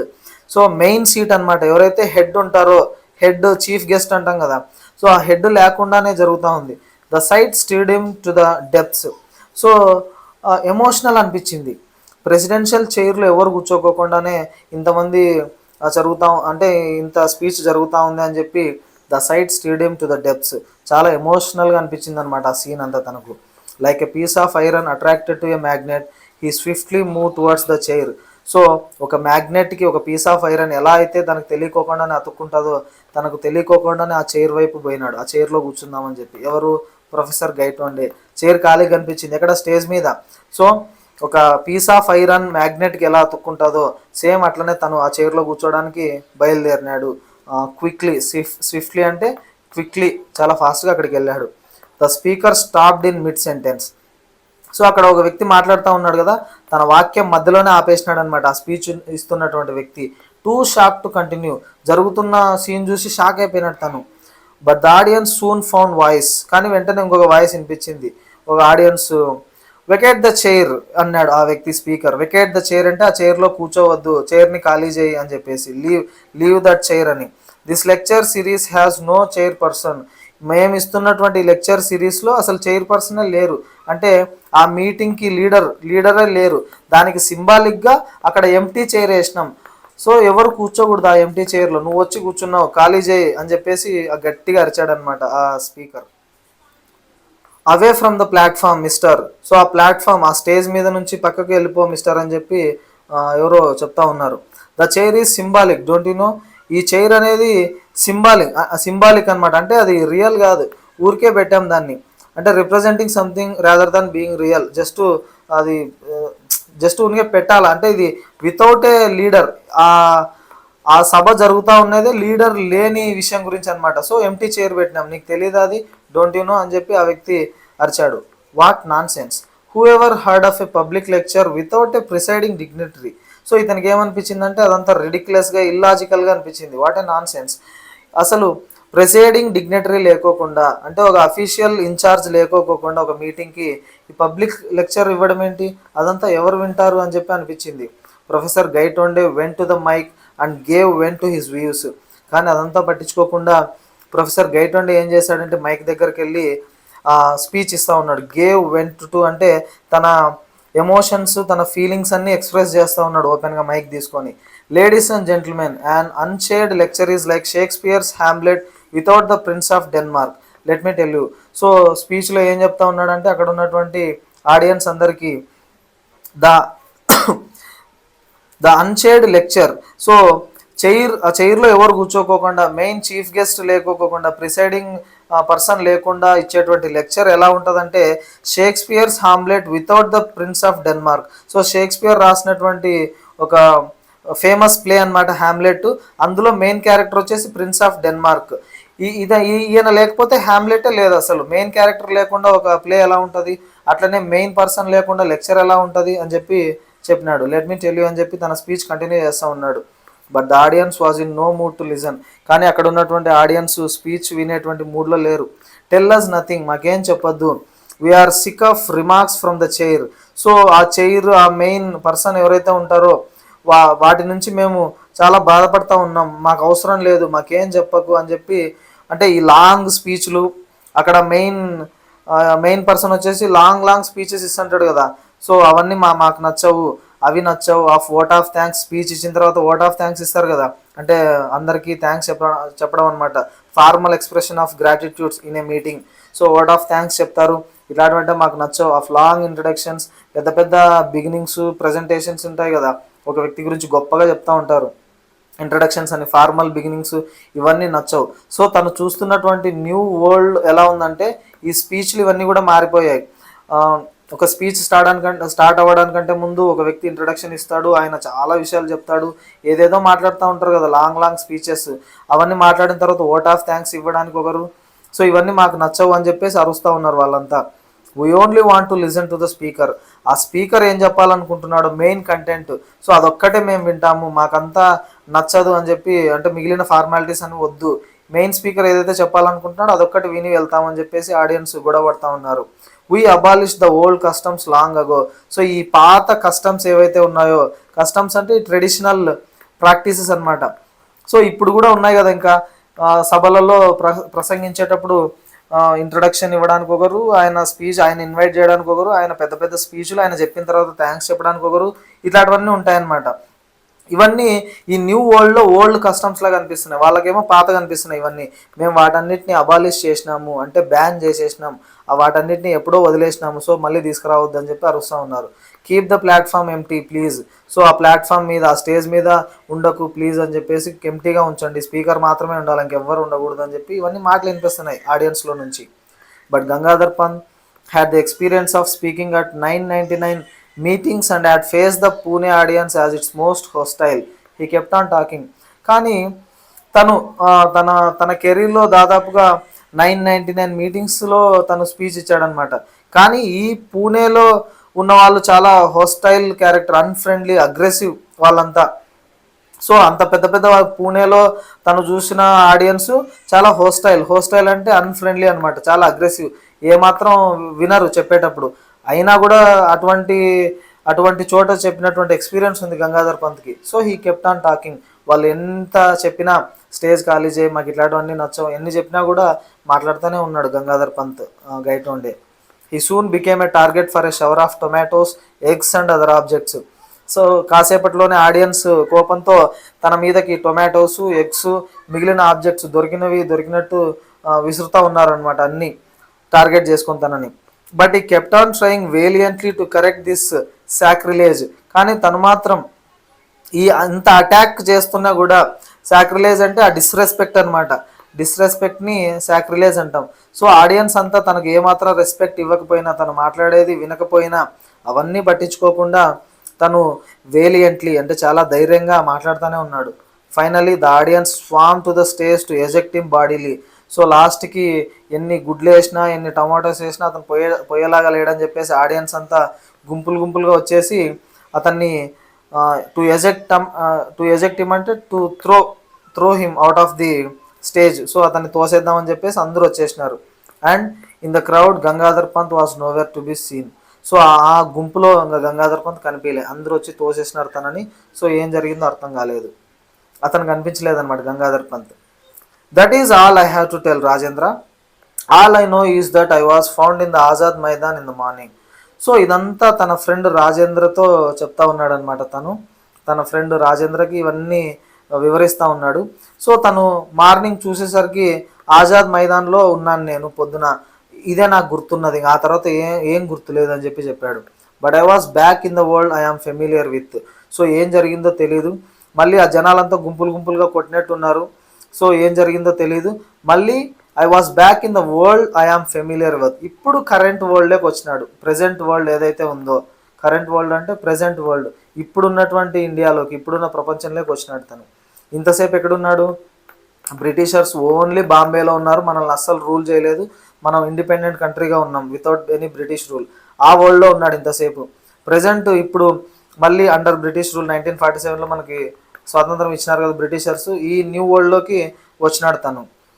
Now where exactly did I spend those 2 days when I was absent from here. So question అడిగినాడు అనమాట. నేను 2 days ఇక్కడ లేను కదా, ఎక్కడున్నాను అని చెప్పి అడిగాడు రాజేంద్రన్ వాళ్ళ ఫ్రెండ్ని. ఆ యాక్సిడెంట్ అయినప్పుడు దాని తర్వాత గుర్తులేదనమాట. Rajendra was dumbfounded by the narrative. It took him a while to reply. So తను చెప్పినటువంటి నెరేషన్ ఏదైతే ఉందో, అంటే ఆ స్టోరీని చెప్పాడు కదా, తను న్యూ వరల్డ్లోకి పోయినాడు, అక్కడ ఏమేమి జరిగింది, ఇవన్నీ తన ఫ్రెండ్ రాజేంద్రకి చెప్తా ఉన్నాడు అనమాట ఇప్పుడు మనం చదివిందంతా. సో ఆ చెప్పిన విధానానికి షాక్ అయిపోయినాడు అన్నమాట. డమ్ ఫౌండెడ్ అంటే నోట మాట రాలేదు, స్పీచ్లెస్, సర్ప్రైజ్ అయిపోయినాడు. సో రిప్లై ఇవ్వడానికి కొంత టైం పట్టింది. It took him a while to reply. Professor, before just prior to your collision with the truck what were you doing, Rajendra asked. So ఆ యాక్సిడెంట్ ఎట్లా జరిగిందంటే, ఈ ట్రక్ను గుద్దుకున్నాడు అనమాట. యాక్సిడెంట్ అయింది, ఒక ట్రక్ వచ్చి గుద్దింది మన ప్రొఫెసర్ గైటోండేని. సో ఆ ట్రక్ గుద్దడానికంటే ముందు, కొలిషన్ అంటే ఆ యాక్సిడెంట్ అవ్వడానికంటే ముందు, what were you doing Rajendra, Rajendra asked. Rajendra అడిగాడు అనమాట, ఈ యాక్సిడెంట్ జరగడానికంటే ముందు నువ్వు ఏం చేస్తున్నావు అని చెప్పేసి ప్రొఫెసర్ గైటోండేని అడిగాడు. I was thinking of the catastrophe theory and its implications for history. So ఈ యాక్సిడెంట్ జరగడానికంటే ముందు నేను క్యాటస్ట్రఫీ థియరీ గురించి ఆలోచిస్తున్నాను, అండ్ దాని యొక్క ఎఫెక్ట్స్ అనమాట. ఇంప్లికేషన్స్ అంటే ఎటువంటి ఎఫెక్ట్స్ ఉంటాయి హిస్టరీ మీద అని చెప్పి అనుకున్నాను అని. క్యాటస్ట్రఫీ థియరీ అనేది ఒక మ్యాథమెటికల్ థియరీ. అది అంటే ఈ మేజర్ వరల్డ్లో సడన్ చేంజెస్ జరిగితే, సడన్గా ఒక చేంజ్ జరిగితే హిస్టరీ ఏమైనా చేంజ్ అవుతుందా, హిస్టరీ మీద ఎఫెక్ట్స్ పడతాయా, అంటే ప్రజెంట్ ఒక సడన్ చేంజ్ వస్తే పాస్ట్లో ఉన్న హిస్టరీ ఏమైనా మారుతుందా అని చెప్పే థియరీ అనమాట. క్యాటస్ట్రఫ్ థియరీ అంటాం. దాని గురించి ఆలోచిస్తున్నా అని చెప్పాడు. Right, I thought so, Rajendra smiled. So Rajendra నవ్వాడు, ఎందుకంటే యాక్సిడెంట్ కావడానికంటే ముందు ఈ క్యాటస్ట్రఫీ థియరీ గురించి, ఈ హిస్టరీలో వచ్చే మార్పుల గురించి నువ్వు ఆలోచిస్తున్నావు కదా. సో ఇదంతా నువ్వు జస్ట్ డ్రీమ్, ఇదంతా నీ యొక్క డ్రీమ్, జస్ట్ నువ్వు ఇమాజిన్ చేసుకున్నావు, నువ్వేం డిఫరెంట్ వరల్డ్లోకి వెళ్ళలేదు, ప్యారలెల్ వరల్డ్లోకి వెళ్ళలేదు, నువ్వు డిఫరెంట్ వరల్డ్లోకి వెళ్ళలేదు అన్నట్టు రాజేంద్ర నవ్వాడు. దానికి డోంట్ స్మైల్ స్మగ్లీ. సో నువ్వు అలా నవ్వద్దు. స్మగ్లీ అంటే సెల్ఫ్ సాటిస్ఫైడ్ అనమాట. నువ్వేదో నీకు అర్థమైనట్లు సెల్ఫ్ సాటిస్ఫైడ్గా నువ్వు నవ్వద్దు. In case you think that it was just my mind playing tricks and my imagination running amok. So in case నువ్వు ఏదో జస్ట్ నా మైండ్ ఏదో ట్రిక్స్ ప్లే చేస్తూ ఉంది అంటే నేను ఏదేదో ఇమాజిన్ చేసుకుంటున్నా, మై ఇమాజినేషన్ రన్నింగ్ అమాక్ అంటే వైల్డ్లీ, అన్కంట్రోలబ్లీ, నా ఇమాజినేషన్ ఏదో అన్కంట్రోలబుల్గా పిచ్చి పట్టినట్లు ఏదేదో ఇమాజిన్ చేసుకున్నాను, నేను ఏదో డిఫరెంట్ వరల్డ్లోకి వెళ్ళినట్లు అని చెప్పి నువ్వు అనుకోవద్దు. లుక్ అట్ దిస్, కావాలంటే ఇది చూడు అని చెప్పి చేతిలో సంథింగ్ ఒకటి పెట్టాడు. ఏంటంటే, and triumphantly professor Gaitonde produce this vital piece of evidence, a page స్టోన్ out of a book. So ఆ లైబ్రరీ నుంచి బయటకు వచ్చేటప్పుడు ఒక ఒక బుక్లో నుంచి చింపుకున్నటువంటి ఒక నోట్, ఒక బకర్ అని చెప్పాం కదా, ఒక చింపేసినటువంటి బుక్ కోట్లో పెట్టుకున్నాడు అని చెప్పి అది కనిపించింది. ఆ వైటల్ పీస్ ఆఫ్ ఎవిడెన్స్ అంటే ఒక ఇంపార్టెంట్ ఎవిడెన్స్ అనమాట. అది చేతిలో పెట్టాడు తన ఫ్రెండ్ రాజేంద్రకి. Rajendra read the text on the printed page and his face underwent a change. So ఆ ప్రింటెడ్ పేజ్లో ఉన్నటువంటి టెక్స్ట్ చదివిన తర్వాత తన ఫేస్లో ఒక మార్పు వచ్చింది. ఏంటా మార్పు అంటే, gone was the smile and its place came a grave expression. అప్పటిదాకా నవ్వుతూ ఉన్నాడు కదా రాజేంద్ర, క్రేజీగా ఏదైతే పిచ్చిపడినట్లు మాట్లాడుతూ ఉన్నాడని చెప్పి, అంటే ప్రొఫెసర్ గైటోండే గురించి. ఆ స్మైల్ పోయి ఒక గ్రేవ్ ఎక్స్ప్రెషన్ వచ్చిందనమాట. గ్రేవ్ అంటే సీరియస్ ఎక్స్ప్రెషన్ వచ్చింది. He was visibly moved. So ఇప్పుడు కనిపిస్తూ ఉన్నాడు, ఎమోషనల్ అయినాడు అనమాట రాజేంద్ర ఆ బుక్ చదివిన తర్వాత. Gangadhar Pant pressed home his advantage. So ఇప్పుడు కొద్దిగా రాజేంద్ర కన్విన్స్ అయినాడు కదా ఆ పీస్ ఆఫ్ పేపర్ చూసిన తర్వాత. సో దాన్ని తన అడ్వాంటేజ్గా యూజ్ చేసుకున్నాడు అనమాట. అంటే తనను కన్విన్స్ చేయొచ్చు అని చెప్పి, అంటే నేను చెప్పేదంతా అబద్ధం కాదు అని కన్విన్స్ చేయడానికి ఆ సిచ్యువేషన్ని యూజ్ చేసుకున్నాడు. I had inadvertently slip the bakhar in my pocket as I left the library. So నేను లైబ్రరీలో నుంచి బయటకు వచ్చేటప్పుడు ఇన్అడ్వర్టెంట్లీ అంటే అన్ఇంటెన్షనల్లీ, నాకు తెలియకోకుండానే ఆ బకర్ని, ఆ పీస్ ఆఫ్ పేపర్ ఏదైతే ఉందో దాన్ని నా జేబులో పెట్టుకున్నా. I discovered my error when I was paying for meal. బయటకు వచ్చిన తర్వాత హోటల్లో ఫుడ్ తిన్నాడు కదా, ఒక సింపుల్ మీల్ అని చెప్పాం, దానికి పే చేసేటప్పుడు జేబులో చేతులు పెడితే డబ్బుల కోసం అప్పుడు కనిపించింది తన ఎర్రర్. అంటే పొరపాటు నా బకర్ ఆ హిస్టరీ పీస్ ఆఫ్ పేపర్ ఏదైతే ఉందో అది కనిపించింది. I had intended to return it the next morning. So అప్పుడు క్లోజ్ చేసినారు కాబట్టి నెక్స్ట్ మార్నింగ్ తిరిగి ఇచ్చేద్దాం అనుకున్నాను. But it seems that in the mealy of Azad Maidan the book was last. కానీ ఆజాద్ మైదాన్లో మొత్తం క్రౌడ్ అంతా వచ్చేసి తన స్పీచ్ ఇస్తుంటే అందరూ తోసేసినారు కదా బయటికి. సో ఆ గొడవలో ఆ బుక్ పోయిందనమాట. Only the torn of page remained. So ఈ చిరిగిపోయిన ఒక్క పేజ్ మాత్రమే మిగిలింది. బుక్ మిస్ అయింది కానీ ఈ ఒక్క పేజ్ మిగిలింది. And luckily for me the page contains vital evidence. కానీ తన అదృష్టం బాగుంది, ఆ చిరిగిపోయిన అంటే ఒక పేజ్ మిగిలింది కదా, ఆ పేజ్లోనే it contains vital evidence, important proof ఉందన్నమాట ఆ పేజ్లోనే అని చెప్పేసి అన్నాడు. Rajendra again read the page. మళ్ళీ చదివినాడు రాజేంద్ర ఆ పేజ్ని. ఈ described how Vishwasrao narrowly miss the bullet. So ఆ పేజ్లో ఏముందంటే, ఈ విశ్వాసరావు ఆ బుల్లెట్ని ఎంత దగ్గరలోంచి మిస్ అయినాడు. సో జస్ట్ చావు నుంచి తప్పించుకున్నాడు అనమాట విశ్వాసరావు అని చెప్పి ఉంది. And how that event taken as an omen by the Maratha army turn the tide in their favour. So అదొక ఒమెన్ అంటే గుడ్ సైన్ అని అర్థం, ఒక మంచి సింబల్ లాగా. అంటే చావు నుంచి తప్పించుకున్నాడు కదా, సో అదొక ఫ్యూచర్ ఈవెంట్స్ అనమాట. ఒమెన్ అంటే సైన్ ఆఫ్ ఫ్యూచర్ ఈవెంట్స్, అదొక మంచి అదృష్టంలో భావించి వాళ్ళు వాళ్ళ ఫేవర్లోకి మార్చుకున్నారు మరాఠా ఆర్మీ. ఆ యుద్ధాన్ని వాళ్ళ వైపు తిప్పుకున్నారనమాట. ఒకవేళ నాయకుడు చచ్చిపోతే యుద్ధంలో మిగిలిన వాళ్ళంతా పోరాటాన్ని మొదలు పెట్టరు కదా, అంటే కంటిన్యూ చేయరు కదా. సో అందరూ భయపడతారు. ఈ విశ్వాసరావు చనిపోతే వాళ్ళ ఆర్మీ అంతా ఏం చేస్తారు, ఫైట్ చేయలేరు అనమాట. బట్ విశ్వాసరావు తప్పించుకున్నాడు ఇక్కడ, అంటే ఆ బుక్లో ఉన్నటువంటి ఇంపార్టెంట్ ఇన్ఫర్మేషన్. సో అప్పుడు వాళ్ళ ఫేవర్లోకి వచ్చేసింది. అట్లా మరాఠాస్ గెలిచినారు అని చెప్పి ఆ పీస్ ఆఫ్ పేపర్లో ఉంది. ఆ ఒరిజినల్ దాంట్లో విశ్వాసరావు బుల్లెట్ తగిలి చనిపోయినాడు, అది నెక్స్ట్ వస్తుంది. Now look at this. Gangadhar Pant produced his own copy of Bhau Saheb Banchi Bakhar, open at the relevant page, the account ran thus. ఇప్పుడు తన ఓన్ కాపీ, సో తను రాసినాడు కదా బావ్ సాహెబ్ బంచి బకర్ అనేటువంటి పుస్తకాన్ని రాసినాడు. అందులో తన ఓన్ కాపీ అనమాట, అది చూపించాడు. నౌ లుక్ అట్ దిస్ అని చెప్పి గంగాధర్ పంత్. సో అందులో open at the relevant page, ఒక రిలవెంట్ పేజ్, దానికి సూట్ అయ్యే పేజ్ ఓపెన్ చేసినాడు. అందులో ఇలా ఉందన్నమాట, ద అకౌంట్ ర్యాన్ దస్. దాంట్లో ఇట్లుంది కంటెంట్ అంతా. And then Vishwasrao guided his horse to the melee where the elite troops were fighting. So Vishwasrao తన గుర్రాన్ని ఎక్కడైతే ఆ మేలీలో కంటే ఆ గుంపులోకి తీసుకుపోయినట్టు ఫైట్ జరిగే ప్లేస్లోకి, అక్కడ ఎలీట్ ట్రూప్స్ అన్నీ ఫైట్ చేస్తూ ఉన్నాయి, అంటే మోస్ట్ స్కిల్డ్ సోల్జర్స్ ఫైట్ చేస్తూ ఉన్నారు. And he attack them. So Vishwasrao వాళ్ళని అటాక్ చేసినాడు. And God express this displeasure. కానీ దేవుడు తన డిస్ప్లెజర్ని ఎక్స్ప్రెస్ చేశాడనమాట ఇక్కడ. అంటే తన కోపాన్ని, తన డిస్సాటిస్ఫాక్షన్ని చూపించినట్టున్నాడు. He was hit by the bullet వచ్చి విశ్వాసరావుకి తగిలింది. ఇంతకుముందు ఓల్డ్ పీస్ ఆఫ్ పేపర్లో ఏముంది అంటే తను వేరే ప్రపంచంలో ఒక బుక్ పెట్టుకొని వచ్చినాడు కదా, ఆ బుక్లో ఏముంది, మిస్ అయింది బుల్లెట్ అని చెప్పి ఉంది. కానీ మన గంగాధర్ పంత్ రాసిన ఒరిజినల్ హిస్టరీలో ఏముంది, బుల్లెట్ తగిలింది అని చెప్పి ఉంది. సో ఇక్కడ మారింది హిస్టరీ అంతా. Professor Gaitonde, you have given me food for thought. So ఆయన చెప్తా ఉన్నాడు ప్రొఫెసర్ గైటోండే, మీరు నా ఆలోచనలకు, సో ఫుడ్ ఫర్ థాట్ అంటే సంథింగ్ ఆలోచించే విధంగా ఉంది మీరు చెప్పినటువంటి విషయం, దీన్ని చాలా సీరియస్గా ఆలోచించాలా. Until I saw this material evidence I had simply put your experience down to fantasy. So మీరు ఈ మెటీరియల్ ఎవిడెన్స్ ఇచ్చినారు, నాకు బుక్లో ఒక పేపర్ తీసుకొని వచ్చి ఇచ్చినారు కదా మెటీరియల్ ఎవిడెన్స్.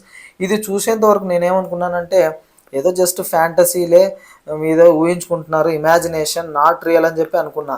కానీ మీరు ఈ ఎవిడెన్స్ ఇచ్చిన తర్వాత ఇదేదో ఆలోచించాల్సిన విషయమే. But facts can be stranger than fantasies as I am beginning to realise.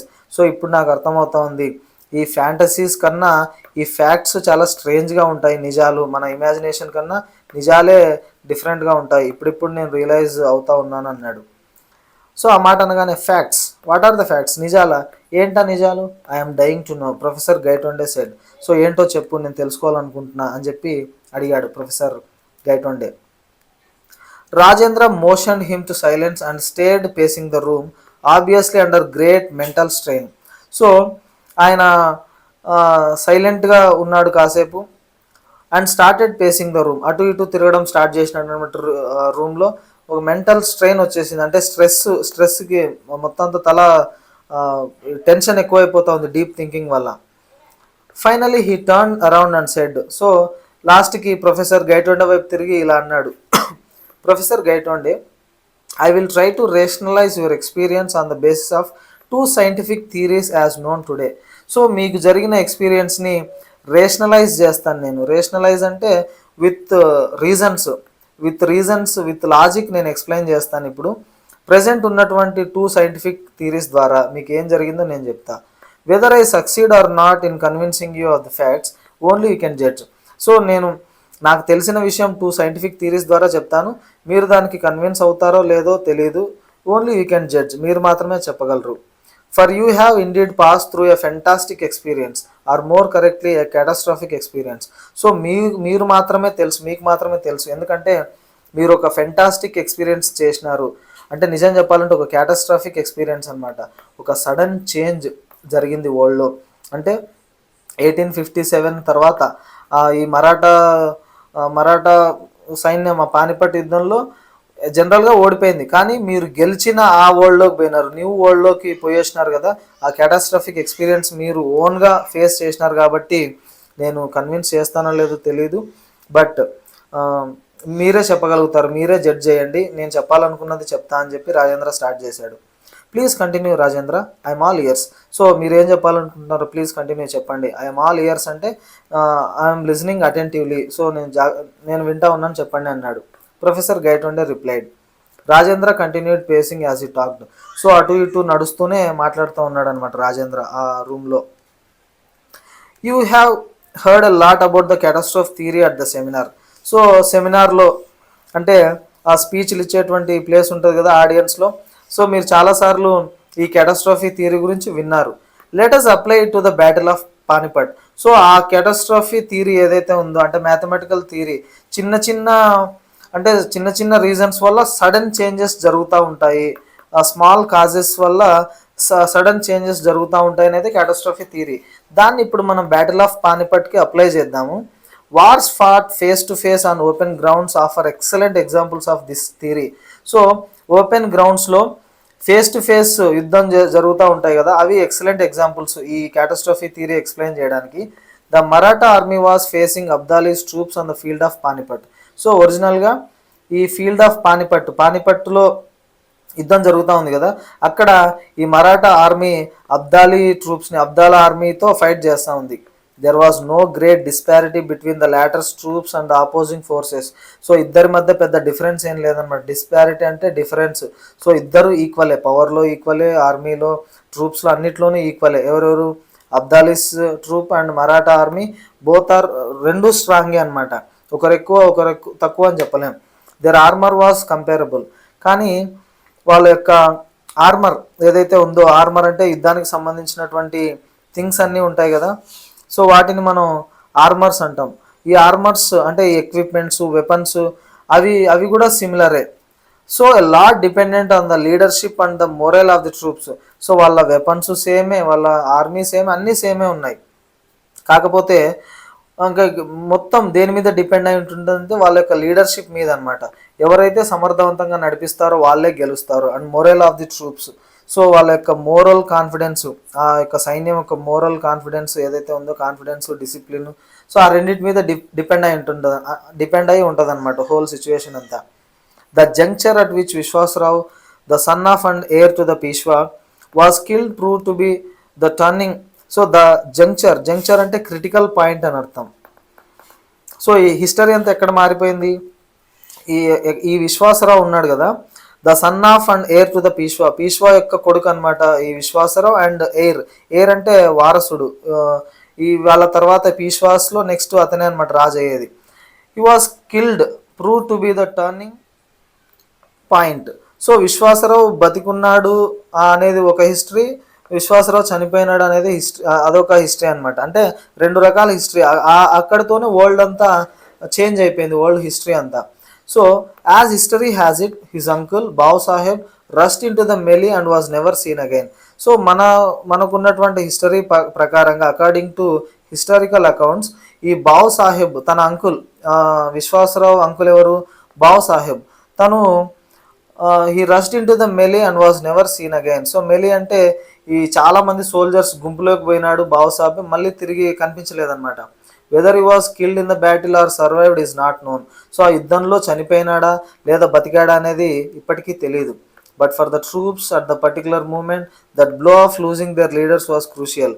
కానీ ఈ సైన్యానికి మాత్రం అటువంటి పర్టికులర్ ఇంపార్టెంట్ టైంలో, మూమెంట్లో తమ లీడర్ కనిపించకపోతే, తమ లీడర్ చనిపోతే అదొక పెద్ద దెబ్బ అనమాట. మిగిలిన సైనికులు విత్ కాన్ఫిడెన్స్ ఫైట్ చేయలేరు. They lose their morale and fighting spirit. So వాళ్ళు తమ కాన్ఫిడెన్స్ని, ఈ ఫైట్ చేయాలనే ఆ స్పిరిట్ని కోల్పోతారు. There followed an utter rout. అప్పుడే ఆ అట్టర్ డిఫీట్, ఓటమి వస్తుంది అనమాట. వాళ్ళ లీడర్ లేకుండా పోతే ఆటోమేటిక్గా ఓటమి వచ్చేస్తుంది వాళ్ళకు. Exactly professor. And what you have shown me on the torn page is the course taken by the battle when the bullet missed Vishwasarao. So ఎగ్జాక్ట్గా ప్రొఫెసర్, అప్పుడే మీరు చూపించినటువంటి ఆ చిరిగిపోయిన పేజీలో ఉన్న విషయం ఏంటంటే, ఈ బుల్లెట్ మిస్ అయింది విశ్వాసరావుకి. సో బుల్లెట్ మిస్ అయినప్పుడు ఏ crucial event gone the other way and its effect on the troops was also the opposite. It boosted their morale and provided just that extra impetus that made all the difference, Rajendra said.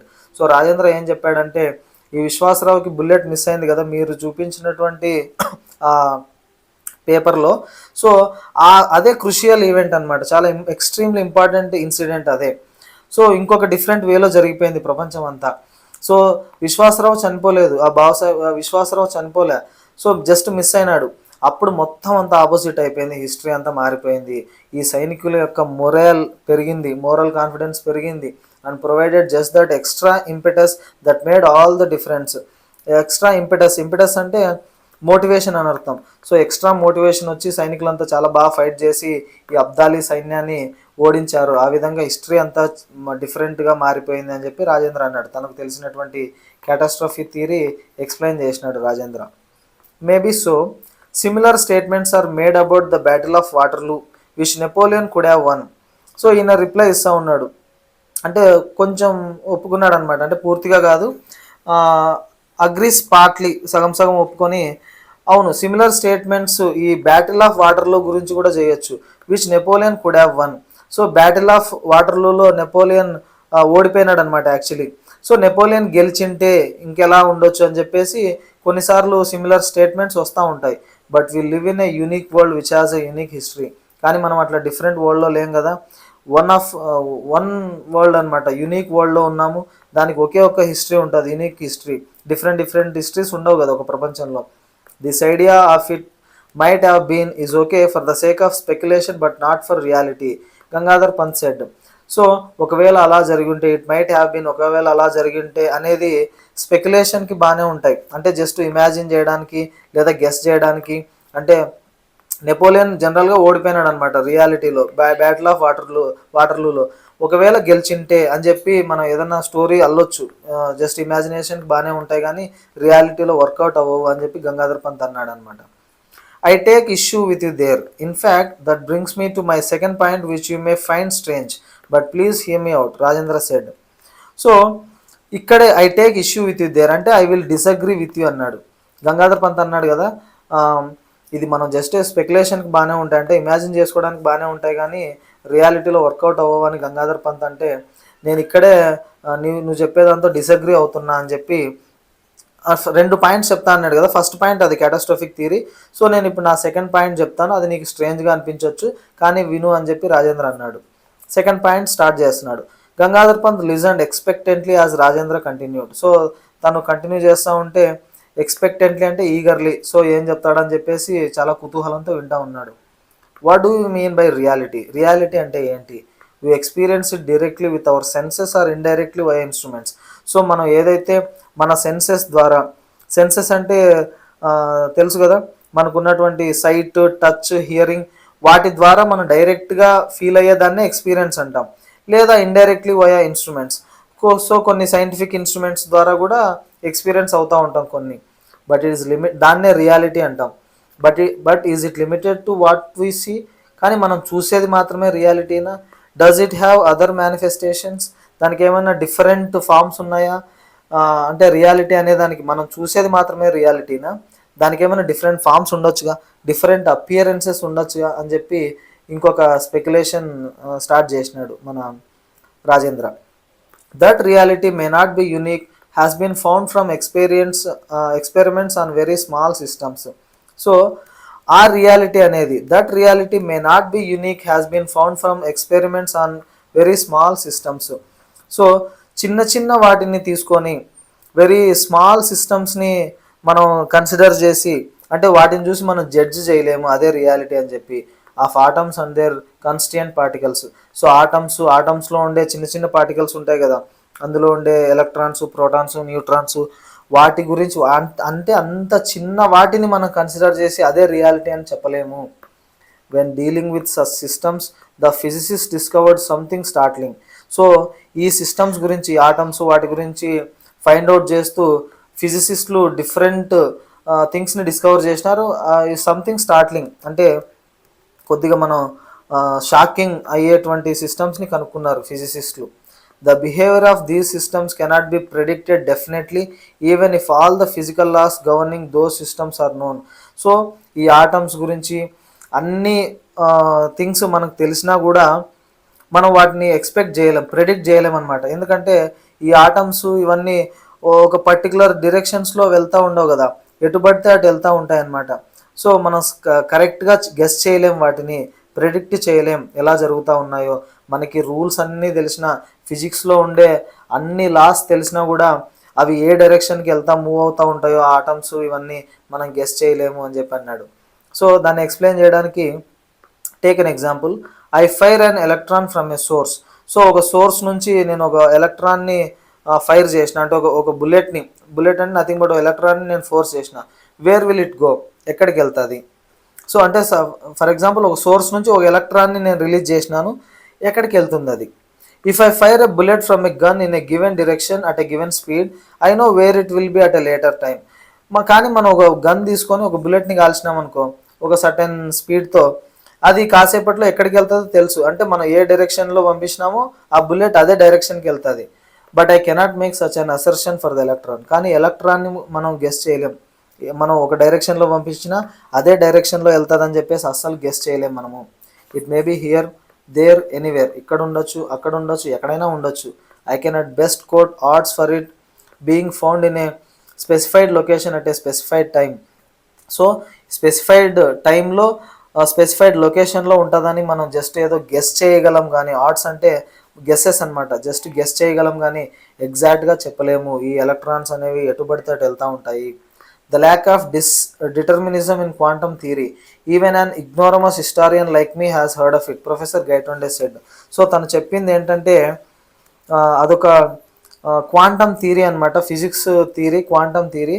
దాని ప్రకారంగా ఏంటంటే lack of determinism అంటే absence of certainty అని అర్థం. అంటే ఖచ్చితంగా చెప్పలేం, ఆ ఎలక్ట్రాన్స్ అనేవి ఫిక్స్డ్ అవుట్కమ్స్ ఉండవు అనమాట, ఖచ్చితంగా చెప్పలేం. So even an ignoramus historian like me has heard of it. So నాలాంటి అన్ఎడ్యుకేటెడ్ పర్సన్, ఇగ్నోరమస్ అంటే అంత పెద్ద నాలెడ్జ్ కాదు, అన్ఎడ్యుకేటెడ్ హిస్టారియన్కి కూడా ఈ క్వాంటమ్ థియరీ తెలుసు అని చెప్పి ప్రొఫెసర్ గైటోండే అన్నాడు. So imagine many world pictures. So నీకు తెలుసు కదా, ఇప్పుడు ఇమాజిన్ చేసుకో ఈ many world pictures. So different world's, మనం ఉండేదే కాదు వరల్డ్, ఇదొక్కటే వరల్డ్ అని మనం ఎట్లా చెప్పగలుగుతాం? అంటే ఎలక్ట్రాన్స్ ఇక్కడ మాత్రమే ఉన్నాయని ఎలా గెస్ చేయగలుగుతాం? ఇవి ఇంకొక డైరెక్షన్లో వెళ్తూ ఉండొచ్చు కదా, సో ఇంకొక వరల్డ్ ఫామ్ అయ్యి ఉండొచ్చు కదా. In one world the electron is found here, in another it is over there. So ఒక ప్రపంచంలో ఈ ఎలక్ట్రాన్ ఇక్కడ ఉంటుంది, ఇంకొక ప్రపంచంలో అక్కడ ఉంటుంది. సో డిఫరెంట్ ప్లేసెస్లో ఉంటుంది. In yet another it is in still different location. So ఇంకొక డిఫరెంట్ వరల్డ్లో ఇంకొక డిఫరెంట్ లొకేషన్లో ఉంటుంది. Once the observer finds where it is, we know which world we're talking about. So ఆ ఎలక్ట్రాన్స్ని చూసేటువంటి ఆ అబ్జర్వర్ ఈ ఎలక్ట్రాన్ ఎక్కడుందా అని, అంటే ఆ ప్లేస్ని గమనిస్తే, ఆ ప్లేస్ని కనుక్కుంటే మనం ఏ వరల్డ్ గురించి మాట్లాడుతున్నామో తెలుస్తుంది. But all those alternative worlds could exist just the same. కానీ మిగిలిన వరల్డ్స్ అన్నీ ఒకే రకంగా ఉంటాయి అని చెప్పి అన్నాడు అనమాట. But all those alternative worlds could exist just the same. Rajendra pause to marshal his thoughts. So ఇవన్నీ చెప్తూ తన ఆలోచనల్ని కాసేపు అంటే డిఫరెంట్ వరల్డ్ గురించి, డిఫరెంట్ థింగ్స్ గురించి చెప్తా ఉన్నాడు కదా. ఇప్పుడు తన ఐడియాస్ అన్నిటిని ఆర్గనైజ్ చేస్తూ ఉన్నాడు అనమాట, తనకు వచ్చిన ఐడియాస్ అన్నిటిని ఒక చోట పెడతా ఉన్నాడు. But is there any contact between those many worlds, professor Gaitonde asked. So మనకు తెలియకోకుండానే ప్యారలల్ వరల్డ్స్ ఉంటాయి కదా, ప్యారలల్ వరల్డ్స్. ఒక వరల్డ్ నుంచి ఇంకో వరల్డ్కి ఏమైనా కాంటాక్ట్ మనం చేయొచ్చా, ఒక వరల్డ్ నుంచి ఇంకో వరల్డ్లోకి వెళ్ళొచ్చా అని చెప్పి క్వశ్చన్ అడిగాడు. Yes and no. Imagine two worlds for example, in both an electron is orbiting the nucleus of an atom. So మనం గెస్ చేయొచ్చా అని చెప్తే, అంటే కాంటాక్ట్ చేయొచ్చు, ఒక వరల్డ్ నుంచి ఇంకో వరల్డ్కి మనం కనెక్షన్స్ పెట్టుకోవచ్చా అంటే ఎస్ అండ్ నో అన్నాడు. అంటే సమ్టైమ్స్ పాసిబుల్, అంటే maybe or may not be అని, కాంటాక్ట్ అవ్వచ్చు అవ్వలేకపోవచ్చు. Imagine two worlds for example, రెండు వరల్డ్స్ ఉన్నాయనుకోండి, ప్యారలల్ వరల్డ్స్ పక్కనే మనకు తెలియకుండా ఇమాజిన్ చేసుకోండి. For example, in both an electron is orbiting the nucleus of an atom. అందులో ఒక ఎలక్ట్రాన్ ఆ ఆటమ్ న్యూక్లియస్ చుట్టూ తిరుగుతూ ఉంటుంది అని చెప్పి రాజేంద్ర ఏదో ఎక్స్ప్లెయిన్ చేస్తా అంటే, like planets around the sun, Gangadhar Pant interjected, మధ్యలో ఇన్వాల్వ్ అయినాడు అనమాట. అంటే సూర్యుని చుట్టూ ప్లానెట్స్ తిరుగుతున్నట్టు ఈ ఆటమ్ న్యూక్లియస్ చుట్టూ ఎలక్ట్రాన్స్ తిరుగుతూ ఉంటాయి అని చెప్పి అన్నాడు. నాట్ క్వైట్, అంటే ఎగ్జాక్ట్గా అది కాదు అని చెప్పి కరెక్ట్ చేస్తూ ఉన్నాడు అనమాట.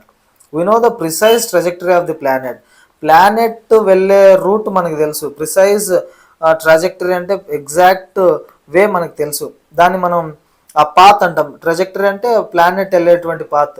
సూర్యుని చుట్టూ మన ఎర్త్ ఎలా తిరుగుతుంది, ఏ ప్లేస్లో ఆర్బిట్ మనకు ఎగ్జాక్ట్గా తెలుసు. The electron could be orbiting in any of a large number of specified states.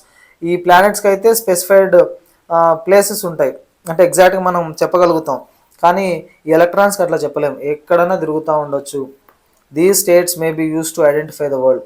So ఆ స్టేట్స్ ఎక్కడైతే ఉన్నాయో పర్టికులర్ కండిషన్స్ అనమాట, పర్టికులర్ లెవెల్స్ని, ఆ ఎలక్ట్రాన్స్ తిరిగే పర్టికులర్ లెవెల్స్ని మనం కనుక్కోగలిగితే ఏ వరల్డ్లో ఉన్నామో మనం ఐడెంటిఫై చేయగలుగుతాం. In state number 1 we have the electron in a state of higher energy. So మనకు తెలిసిన దాని ప్రకారం స్టేట్ నెంబర్ 1లో హయ్యర్ ఎనర్జీలో ఉంటాయి ఎలక్ట్రాన్స్, స్టేట్ నెంబర్ 2లో it is in a state of lower energy.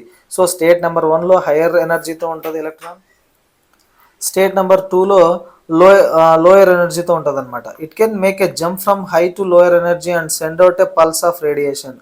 So ఈ హయ్యర్ స్టేట్ నుంచి స్టేట్ నెంబర్ 1 నుంచి లోయర్ స్టేట్ నెంబర్ 2కి జంప్ అవుతుంది. అట్లా జంప్ అయినప్పుడు ఒక పల్స్ ఆఫ్ రేడియేషన్ని అది రిలీజ్ చేయొచ్చు, అంటే రేడియేషన్ని రిలీజ్ చేయొచ్చు అదే అని చెప్పి. Or a pulse of radiation can knock it out of state number 2 into state number 1. So higher stage నుంచి లోయర్ స్టేట్కి వచ్చినప్పుడు రేడియేషన్ రిలీజ్ అవ్వచ్చు, లేదా రేడియేషన్ని గెయిన్ చేయొచ్చు ఎప్పుడు స్టేట్ నెంబర్ 2 నుంచి స్టేట్ నెంబర్ 1కి ఎంటర్ అయినప్పుడు. Such transitions are common in microscopic systems. So చిన్న చిన్న సిస్టమ్స్ అనమాట, మైక్రోస్కోపిక్ సిస్టమ్స్లో ఇటువంటి ట్రాన్సిషన్స్ అన్ని కామన్, ఇటువంటి మార్పులు అంటే ఒక స్టేట్ నుంచి ఇంకో స్టేట్కి ఎలక్ట్రాన్స్ మారడం. వాట్ ఇఫ్ ఇట్ హ్యాపెండ్ అనే macroscopic level? Rajendra said macroscopic అంటే వెరీ బిగ్ అనమాట, బిగ్ వరల్డ్. సో ఈ ప్రపంచంలో చిన్న చిన్న మైక్రోస్కోపిక్ లెవెల్లో జరుగుతూ ఉన్నాయి. ఇన్ కేస్ మ్యాక్రోస్కోపిక్ లెవెల్లో జరిగితే, ఈ ఎర్త్ ఉంది కదా ఇంత పెద్ద, ఈ భూమి మీద ఇంత పెద్ద లెవెల్లో ఎలక్ట్రాన్స్ అట్లా జంప్ అవుతూ ఉంటే, స్టేట్ నెంబర్ 1 నుంచి స్టేట్ నెంబర్ 2కి ఎంటర్ అవుతూ ఉంటే ఈ ప్యారలల్ వరల్డ్స్ అనేవి ఉండొచ్చు కదా అని చెప్పి రాజేంద్ర ఎక్స్ప్లెయిన్ చేసినాడు. ఐ గెట్ యూ, నువ్వు చెప్పింది నాకు అర్థమైందనమాట ప్రొఫెసర్ గైటోండేకి. You are suggesting that I made a transition from one world to another and back again, Gangadhar Pant asked. ఓహో, నువ్వు ఇప్పుడు ఏం చెప్తున్నావు అంటే, నేను ఇంత పెద్ద వరల్డ్లో నేను ఒక ఎలక్ట్రాన్ లాగా అనుకుంటే నేను ట్రాన్సిషన్ అంటే ఒక వరల్డ్ నుంచి ఇంకో వరల్డ్కి అట్లా పోయి ఆ 2 days ఉండి నేను బ్యాక్ వచ్చాను అని చెప్పి చెప్తున్నావు కదా నువ్వు అని చెప్పి గంగాధర్ పంత్ అడిగాడు. Fantastic though it seems, this is the only explanation I can offer. So ఇది ఒక ఫెంటాస్టిక్ అనమాట, అంటే అన్బిలీవబుల్ థింగ్. ఇదొక్క ఎక్స్ప్లెనేషన్ నేను ఇవ్వగలుగుతాను. అంటే చిన్న చిన్న ఎలక్ట్రాన్స్ ఒక స్టేట్ నుంచి ఇంకో స్టేట్కి వెళ్తూ ఉంటాయి జనరల్గా.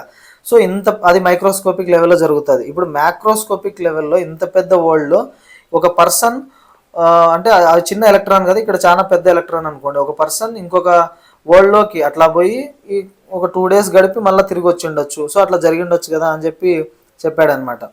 సో అదొక ఎక్స్ప్లెనేషన్ నేను ఇవ్వగలను. My theory is that catastrophic situations offer radically different alternatives for the world to proceed. So తను చెప్పే థియరీ ఏంటంటే, ఈ క్యాటాస్ట్రాఫిక్ సిచ్యువేషన్స్, సడన్ చేంజెస్ జరిగినప్పుడు ఈ వరల్డ్ అనేది 2 different పాసిబుల్ రియాలిటీస్లోకి డివైడ్ అవ్వచ్చేమో. 2 different వరల్డ్స్ లాగా alternate different paths, different outcomes ఉండొచ్చు. And it seems that so far as reality is concerned, all alternatives are viable, but the observer can experience only one of them at a time. So it are 2 different things possible, viable అంటే possible అనమాట. 2 different alternatives form అవ్వచ్చు, 2 different worlds. కానీ observer only ఒక్కదాన్ని మాత్రమే experience అవ్వగలడు at a time. So ఒక టైంకి ఒక వరల్డ్లో ఉండగలడు, 2 worldsలో అంటే అట్ ఏ టైం 2 worldsలో ఉండలేడు అనమాట. ఈ వరల్డ్లోనైనా ఉండగలుగుతాడు, లేదా ఇంకో వరల్డ్లోకైనా వెళ్ళగలుగుతాడు అని చెప్పాడు. By making a transition you are able to experience 2 worlds although 1 at a time. కానీ ఈ ట్రాన్సిషన్ చేసినప్పుడు 2 worldsని అట్ ఎ టైం ఎక్స్పీరియన్స్ అయ్యే ఛాన్స్ ఉంటుంది. అంటే ఆ ట్రాన్సిషన్ టైంలోనే, ఈ వరల్డ్ నుంచి ఈ వరల్డ్లోకి మారే ఆ గ్యాప్లోనే నువ్వు 2 worldsని ఒకేసారి ఫేస్ చేయొచ్చు. The one you live in now and the one where you spend 2 days. So ఇప్పుడున్న ప్రపంచం అనేది ఒక వరల్డ్, 1 world, అండ్ నువ్వు 2 days గడిపావు కదా డిఫరెంట్ వరల్డ్, అది ఇంకొక world. One has a history we know. So ఇప్పుడున్న వరల్డ్లో మనకి హిస్టరీ మనకు తెలిసినట్లు ఉందన్నమాట. The other different history. So ఇంకొక వరల్డ్లో డిఫరెంట్ హిస్టరీ ఉంది. The separation or bifurcation took place in the battle of Panipat. So ఈ మార్పు ఎక్కడ జరిగిందంటే 2 different worldsకి సంబంధించిన మార్పు బ్యాటిల్ ఆఫ్ పానిపట్లో జరిగింది. You neither travel to the past nor to the future. So నువ్వేమి పాస్ట్కి వెళ్ళలేదు, అట్లానే ఫ్యూచర్కి వెళ్ళలేదు. You are in the present but experiencing a different world. నువ్వు ప్రెజెంట్లోనే ఉన్నావు, కాకపోతే డిఫరెంట్ వరల్డ్ని ఎక్స్పీరియన్స్ చేస్తున్నావు. Of course by the same token there must be many more different worlds arising out of bifurcations at different points of time. కానీ ఇప్పుడు కూడా ఇంకా నువ్వు చూసింది 2 worldsే, ఇంకా డిఫరెంట్ వరల్డ్స్ ఉంటాయి. డిఫరెంట్ బైఫర్కేషన్స్ నుంచి అంటే డిఫరెంట్ మార్పులు ఆ పాత్ వెళ్ళేటప్పుడు డిఫరెంట్గా జరుగుతూ ఉంటాయి. ఈ బ్యాటిల్ ఆఫ్ పానిపట్ నుంచి వచ్చింది ఇంకొక వరల్డ్, ఇంకొక మేజర్ ఇన్సిడెంట్లు ఇంకొకలాగా మారంటే ఇంకొక వరల్డ్ వచ్చి ఉంటుంది అని చెప్పి ఎక్స్ప్లెయిన్ చేశాడు. As Rajendra concluded.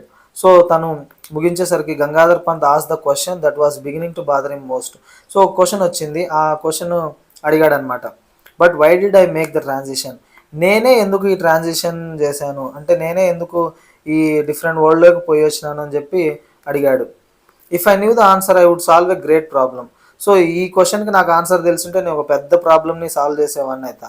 Unfortunately there are many unsolved questions in science and this is one of them. ఈ సైన్స్లో ఎన్నో అన్సాల్వ్డ్ క్వశ్చన్స్ ఉన్నాయి, అందులో ఇదొకటి అనమాట. But that does not stop me from guessing. కానీ గెస్ చేయగలుగుతా, నువ్వే ఎందుకు ఆ ట్రాన్సిషన్ లేక పోయేసినావు అనుకో, అంటే ఆ క్వశ్చన్ ఉంది కదా, నేను గెస్ చేయగలుగుతాను దాన్ని. అంటే తన గెస్ ఏంటంటే రాజేంద్ర స్మైల్డ్ అండ్ ప్రొసీడెడ్, నవ్వుకుంటూ ఇట్లా చెప్పాడనమాట, you need some interaction to cause a transition. So ఒక ట్రాన్సిషన్ జరగాలంటే ఒక ఇంటరాక్షన్ జరగాలి. Perhaps at the time of the collision you are thinking about the catastrophe theory and its role in wars. So ఈ collision జరిగినప్పుడు, ఆ truck accident జరిగినప్పుడు నువ్వు ఈ క్యాటాస్ట్రఫీ థియరీ గురించి థింక్ చేస్తున్నావు కదా, అండ్ దాని వల్ల హిస్టరీలో వార్స్లో ఏమైనా మార్పులు జరుగుతాయని చెప్పేసి.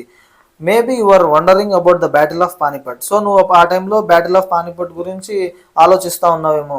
Perhaps the neurons in your brain acted as a trigger. అప్పుడే నీ బ్రెయిన్లో ఉన్న న్యూరాన్స్ ట్రిగర్ లాగా మారి నిన్ను ఆ ట్రాన్సిషన్ చేసినట్టున్నాయి.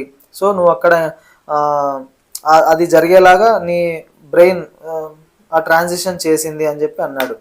అంటే తన గెస్ అనమాట, ఏ గుడ్ గెస్, మేబీ అంటే కరెక్ట్గానే గెస్ చేసినావు నువ్వు అని చెప్పి. I was indeed wondering what course history would have taken if the result of the battle had gone the other way. So ఈ రిజల్ట్ ఆఫ్ ది బ్యాటిల్, ఆ యుద్ధం జరిగినటువంటి మరాఠాస్ గెలిచారు కదా, సో హిస్టరీ ఇంకా సంథింగ్ జరిగి ఉంటే ఇంకెలా మారుండేదో అని చెప్పి అనుకున్నాడు. Professor Gaitonde said, that was going to be the topic of my 1000th presidential address. So ఈ టాపిక్ గురించే నేను 1000th ప్రెసిడెన్షియల్ అడ్రస్లో మాట్లాడుతున్నా అని చెప్పాడు. అంటే అంతకుముందు 999 స్పీచ్లు ఇచ్చాడని చెప్పాడు కదా, ఈసారి 1000th స్పీచ్ ఇవ్వబోతున్నాడు, అందులో ఈ టాపిక్ గురించే నేను మాట్లాడబోతున్నా అని చెప్పి గంగాధర్ పంత్ అన్నాడు అనమాట. ఇప్పుడు రియల్ వరల్డ్లో ఉన్నారు వీళ్ళంతా. Now you are in the happy position of recounting your real life experience rather than just speculating. Rajendra laughed, but Gangadhar Pant was grave. So ఇప్పుడు రాజేంద్ర చెప్తా ఉన్నాడు నవ్వుకుంటూ, now you are in the happy position of recounting your real life experience rather than just speculating. So joke వేస్తూ ఉన్నాడు అనమాట. ఇప్పుడు speculate చేయకుండా, అంటే ఏది ఇమాజిన్ చేయకోకుండా, అంటే ఆల్టర్నేట్ హిస్టరీ గురించి ఇప్పుడు జరిగిన విషయాలే నువ్వు చెప్పబోతున్నావు కదా అన్నాడు నవ్వుకుంటూ. But Gangadhar Pant was grave, ఇతను సీరియస్ అయినాడు అనమాట. No Rajendra, my 1000th address was made on the Azad Maidan when I was so rudely interrupted. So ఎప్పుడు చేశాను తెలుసా 1000th అడ్రస్? ఈ ఆజాద్ మైదాన్లో చెప్పాడు కదా, చాలామంది ఇంటరప్ట్ చేసినారు తనని రూడ్గా. No, the professor Gaitonde, who disappeared while defending his chair on the platform, will now never be seen presiding at another meeting.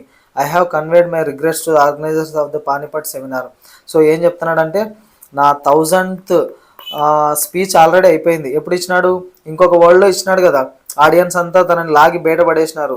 So అప్పుడే 1000th స్పీచ్ అయిపోయింది, నేను ఇంకా స్పీచ్లు ఇవ్వను. Will now never be seen presiding at another meeting. So నేను ఇంకొక మీటింగ్లో presiding member లాగా, అంటే మెయిన్ గెస్ట్ లాగా, చీఫ్ గెస్ట్ లాగా నేను ఉండను. I have conveyed my regrets to the organisers of the Panipat seminar. So పానిపట్లో ఇంకొక సెమినార్ ఆర్గనైజ్ చేశారనమాట. సో నేను దానికి రానని చెప్పేసినాడు. ఎందుకంటే ఆల్రెడీ జరిగింది కదా, ఒకసారి లాగి కింద పడేసినారు. అదే 1000th స్పీచ్ కింద కన్సిడర్ చేశాడనమాట తను. ఇంకొకసారి ఇంకా ఎటువంటి స్పీచ్లు ఇవ్వదలుచుకోలేదు తను. ఇది ఒక డిఫరెంట్ స్టోరీ అనమాట. ఫిజిక్స్ని అండ్ హిస్టరీని కంబైన్ చేసే విధంగా 2 డిఫరెంట్ వరల్డ్స్ ఉంటే ఎలా ఉంటుందో ఆ రెండింటిని ఫేస్ చేసినటువంటి గంగాధర్ పంత్ యొక్క స్టోరీ ఇది. మీకు అర్థమైంది అనుకుంటున్నాను. సమ్వాట్ కన్ఫ్యూజింగ్గా ఉంటుంది, సో జాగ్రత్తగా అర్థం చేసుకోవాలి దీన్ని. మీ అందరికి అర్థమైంది అనుకుంటున్నాను. Thank you for watching.